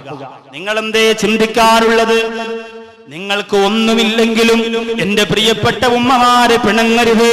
ഉമ്മ ആകെർക്ക് പറയാനുള്ളത് നിങ്ങളോടാണ്, പിണങ്ങല്ല ഉമ്മ, പിണങ്ങല്ല ഉമ്മ. നിന്റെ പൊന്നുപോലും ജീവനോടെ വന്നില്ലേ, ആരോഗ്യത്തോടെ വന്നില്ലേ, എല്ലാവർക്കും കൊടുക്കട്ടെ ഉമ്മ, നിനക്കൊന്നുമില്ലെങ്കിലും കുഴപ്പമില്ല. ആ പ്രിയപ്പെട്ട പൊന്നുമോനോട് നീ പറയണം, മോന് ഉമ്മച്ചക്ക് ഒന്നും തന്നില്ലേലും പൊരുത്തമാനടാ, പൊരുത്തമാനടാ. ആ ഒരു വാക്ക് മനസ്സിൽ വെറുപ്പ് വെച്ചുകൊണ്ടല്ല, തുറന്ന മനസ്സോടുകൂടി പറയാ, എന്റെ പ്രിയപ്പെട്ടവരെ നിനക്ക് സാധിക്കുമോ? പിന്നെ ചില പെണ്ണുങ്ങൾക്ക് ഭർത്താവ് വന്നു കഴിഞ്ഞാലുള്ള ജോലി എന്താ? ഇനി പോകുമ്പോ ഞാനും വരിക. എല്ലാ കൂട്ടുകാരികളോടും ഞാൻ പറഞ്ഞതാ, ഒരു വർഷം കല്യാണം കഴിഞ്ഞ് 1 വർഷം കഴിയുമ്പോ എന്നെ കൊണ്ടുപോകും. ഗതി കെട്ടപ്പം പറയാ, പാസ്പോർട്ടിന് അപേക്ഷ കൊടുത്തു. എല്ലാരെയും വിളിച്ച് മൊബൈൽ ചാർജ് ചെയ്തു, ഉമ്മ പാസ്പോർട്ടിന് അപേക്ഷ കൊടുത്തു, പാസ്പോർട്ടിന് അപേക്ഷ മൊത്തം വിളിച്ചു പറഞ്ഞു. പാസ്പോർട്ട് അപേക്ഷ 40 ദിവസം കൊണ്ട് കിട്ടാനുള്ളത് 400 ദിവസമായിട്ട് കിട്ടുന്നില്ല, അത്രയ്ക്കല്ലേ വീമ്പിളക്കി. അങ്ങനെ കറങ്ങി തിരിഞ്ഞ് പാസ്പോർട്ട് കിട്ടി. ഭർത്താവിന്റെ കൂടെ പോവാ, ഭർത്താവിന്റെ കൂടെ ഗൾഫിലേക്ക് പോവാൻ പോവുകയാണ്. എന്തോ ഒരു ഒരുക്കമാണ് പെങ്ങളെ, ഒരുക്കമാണ്. അതിനു മുമ്പ് ഒരു കാര്യം പറയട്ടെ, അവന് ഭക്ഷണം കഴിക്കാൻ പോലും ചിലപ്പോ അവിടുത്തെ ശമ്പളം തികയുന്നില്ലായിരിക്കാം. നല്ലതുപോലെ അന്വേഷിക്കാറ് പോകല്ല മോളെ, പേരിന് വേണ്ടി അവിടെ പോയിട്ടെന്താ, പവറിന് വേണ്ടി അവിടെ പോയിട്ടെന്താ, ഗമയ്ക്ക് വേണ്ടി അവിടെ പോയിട്ടെന്താ. അങ്ങനെ വിദേശ രാജ്യത്തേക്ക് പ്രിയപ്പെട്ട ഭാര്യയും കൊണ്ടുപോയിട്ട് അടുത്ത സമയത്ത് അബൂദാബിയിൽ നടന്ന ദുരന്തം കണ്ടില്ലേ? ഭാര്യയെ നോക്കാൻ വേണ്ടി കൂടെ കൊണ്ടുപോയി. ആകെ കിട്ടുന്ന 2000 രൂപ വാടക കൊടുക്കാൻ പോലും തികയുന്നില്ല. ഇന്നലെ വരെ താമസിച്ചിരുന്ന ചെറിയ ഇടുങ്ങിയ റൂമിന്റെ അകത്ത് ഭാര്യയെ കൊണ്ട് കിടത്താൻ പറ്റൂല. ഭാര്യ വിളിച്ച് നാട്ടിലൊക്കെ പറയുന്നത് നാണക്കേടല്ലേ. അതുകൊണ്ട് പലിശയ്ക്ക് പണമെടുക്കുകയാ. ഏറ്റവും എളുപ്പത്തിന് പലിശയ്ക്ക് പണമെടുക്കാൻ പറ്റുന്ന രാജ്യം അത് ഗൾഫ് തന്നെയല്ലേ ചെറുപ്പക്കാരാ, ഗൾഫ് തന്നെയല്ലേ. 1000 രൂപ കൊടുത്തിട്ട് 10000 രൂപ വാങ്ങിയിട്ട് 10000 രൂപ കൊടുത്തിട്ട് 50000 രൂപ വാങ്ങിയിട്ട് പലിശയിലൂടെ വളർന്നു പന്തലിക്കുന്ന ഒരു വിഭാഗം ഇന്ന് വിദേശ രാജ്യത്തുണ്ട്. അതുകൊണ്ട് തന്നെ 70 കൊട്ടാരത്തിന്റെ മുകളിൽ നിന്നുകൊണ്ട് 2.5 വയസ്സുള്ള പ്രിയപ്പെട്ട കുഞ്ഞിൽപ്പെടെയുള്ള കുടുംബം സ്വർഗം പണിയാൻ വേണ്ടി വിദേശത്തേക്ക് കൊണ്ടുവന്ന പ്രിയപ്പെട്ട ഭാര്യ അതാ കൊട്ടാരത്തിന്റെ മുകളിൽ നിർത്തിയിട്ട് താഴേക്ക് ചാടുകയോ. ചീറിപ്പാഞ്ഞു പോകുന്ന വാഹനങ്ങൾക്ക് നടുവിലേക്ക് ചതഞ്ഞെറിഞ്ഞുകൊണ്ട് 70-80 നില കെട്ടിടത്തിന്റെ ഏറ്റവും മുകൾ പരപ്പിൽ നിന്ന് ചാടിക്കൊണ്ട് ആത്മഹത്യ ചെയ്തു പോയ എത്ര കുടുംബങ്ങളാ. അതുകൊണ്ട് വിദേശമെന്ന് കേൾക്കുമ്പോ ഗൾഫെന്ന് കേൾക്കുമ്പോ മനസ്സ് വല്ലാതെ പറക്കണ്ട പെണ്ണേ.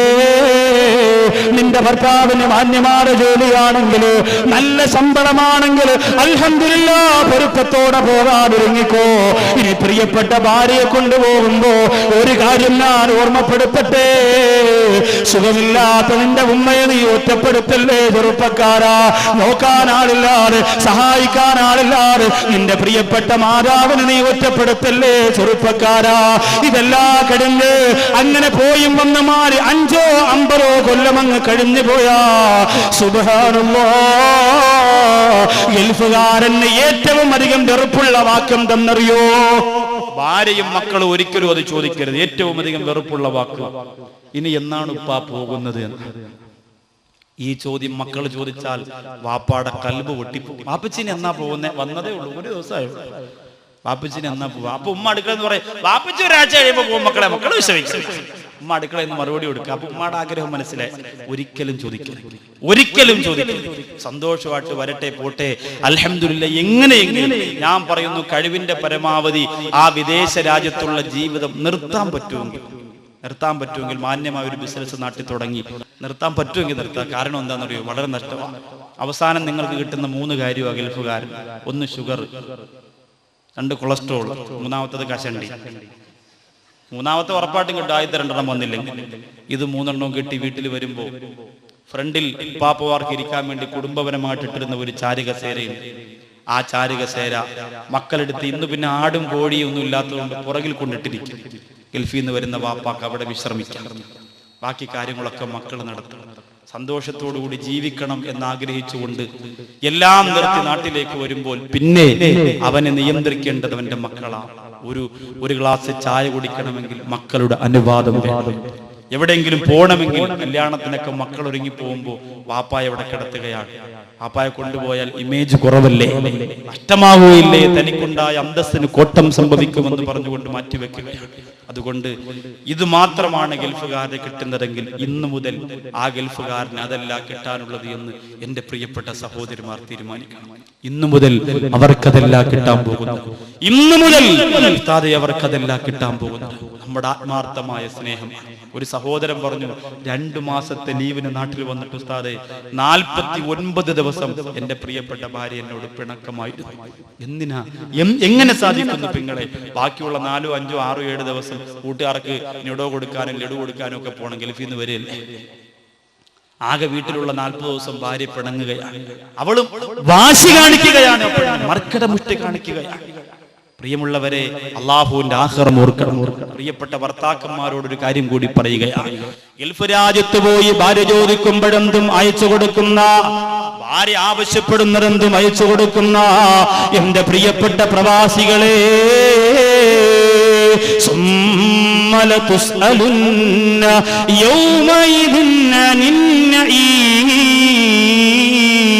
അള്ളാഹു നിനക്ക് തന്ന അനുഗ്രഹത്തെ കുറിച്ച് നാളെ ചോദിക്കുമ്പോ അതിന് മറുപടി പറയാ എന്റെ പ്രിയപ്പെട്ട സഹോദരാ നിനക്ക് സാധിക്കുമോ? എന്തിനാ നിന്റെ ഭാര്യക്ക് പൈസ അയച്ചു കൊടുത്തത്? ചോദിച്ചത് കൊണ്ട് ആകാശമിടഞ്ഞ് വീഴത്തില്ല. എന്റെ പെങ്ങന്മാരോട് പറയുന്നു, കഷ്ടപ്പാടും കണ്ണീരുമായി കഴിയുന്ന പ്രിയതമനു ഇന്ന് മുതൽ ഇന്നലെ വരെ കൊടുക്കാത്ത സ്നേഹത്തിന്റെ പ്രപഞ്ചം മണിഞ്ഞു കൊടുക്കാ. എന്റെ പ്രിയപ്പെട്ട പെങ്ങളെ നീ തീരുമാനിക്കുക. വിദേശ രാജ്യത്ത് കഴിയുന്ന ഭർത്താവിന്റെ നൊമ്പരം നല്ലതുപോലെ മനസ്സിലാക്കിയ, സങ്കടം നല്ലതുപോലെ മനസ്സിലാക്കിയ, ഞാൻ ചോദിക്കട്ടെ, നീ ആവശ്യപ്പെടുന്നതെല്ലാം നിനക്ക് തരുന്ന, നീ ചോദിക്കുന്നതെല്ലാം നിനക്ക് തരുന്ന ഓ പ്രിയപ്പെട്ട ഭർത്താവിന് വേണ്ടി വേറൊന്നും മനസ്സുകൊണ്ട് ചിന്തിക്കേണ്ട പെങ്ങള്, വേറൊന്നും മനസ്സുകൊണ്ട് ചിന്തിക്കേണ്ട പെങ്ങള്. എന്റെ ഭർത്താവ് വിദേശത്താണ്, നല്ല ജോലിയാകട്ടെ, എന്നാലും തിരിച്ചു വരുന്നത് ഫ്ലൈറ്റിലല്ലേ. നിങ്ങൾ നല്ലതുപോലെ വന്ന് കാണാ, നമ്മുടെ മക്കളെ വാരിപ്പുണരാ. വേദനിക്കുന്ന ഗൾഫുകാരന്റെ വേദനിക്കുന്ന മനസ്സിന് പരിഹാരമുണ്ടാക്കാ. ഈ സദസ്സിലിരിക്കുന്ന സഹോദരിമാരോട് ചോദിക്കുകയാ, ഇന്ന് വരെ നൗഷാദ് വാക്കവി ഗൾഫുകാർക്ക് വേണ്ടി 2.5 മണിക്കൂർ 3 മണിക്കൂർ പ്രസംഗിച്ചിട്ടില്ല. ജീവിതത്തിൽ ആദ്യമായിട്ട് മൈക്കിന് 1-2 തകരാറുണ്ടായിരുന്നിട്ട് പോലും ആ തകരാറ് വകവയ്ക്കാറ്, അടഞ്ഞു പോകാറിന്റെ ശബ്ദം അടഞ്ഞു പോകുമോ എന്ന പേര് പോലും മനസ്സിലില്ലാറ് എന്റെ പ്രിയപ്പെട്ട സഹോദരിമാരോട് ഞാൻ എങ്ങനെ വിളിച്ചു പോകുന്നതെന്തിനെന്നറിയോ? ഭർത്താവിനെ വഞ്ചിക്കുന്ന ഒരു പെണ്ണ് പോലും ഇനി കടവല്ലോരുണ്ടാവല്ല പെങ്ങള്, ഉണ്ടാവല്ല പെങ്ങള്. വിദേശ രാജ്യത്ത് കിടന്ന് എല്ലുപറിയ പണിയെടുക്കുന്ന ഭർത്താവിന്റെ പൈസ കൊടുത്തുകൊണ്ട് കാമുകന് ഫോൺ വിളിക്കുന്ന ഒരു പെണ്ണ് പോലും ഇനി ദുനിയാവിന്റെ പൊലിക്ക് ഉറപ്പുണ്ടാവാൻ പാടില്ല. ആ പെണ്ണിന്റെ ആദാബ് വളരെ വലുതാ. ദുആ ചെയ്തുകൊണ്ട് കണ്ണേ പൊന്നേ എന്ന് പറഞ്ഞുകൊണ്ട് നിനക്ക് വേണ്ടി ജീവിക്കുന്ന ആ ഭർത്താവിനെ വഞ്ചിക്കാ മനസ്സ് കാണിക്കല്ല പെങ്ങളെ.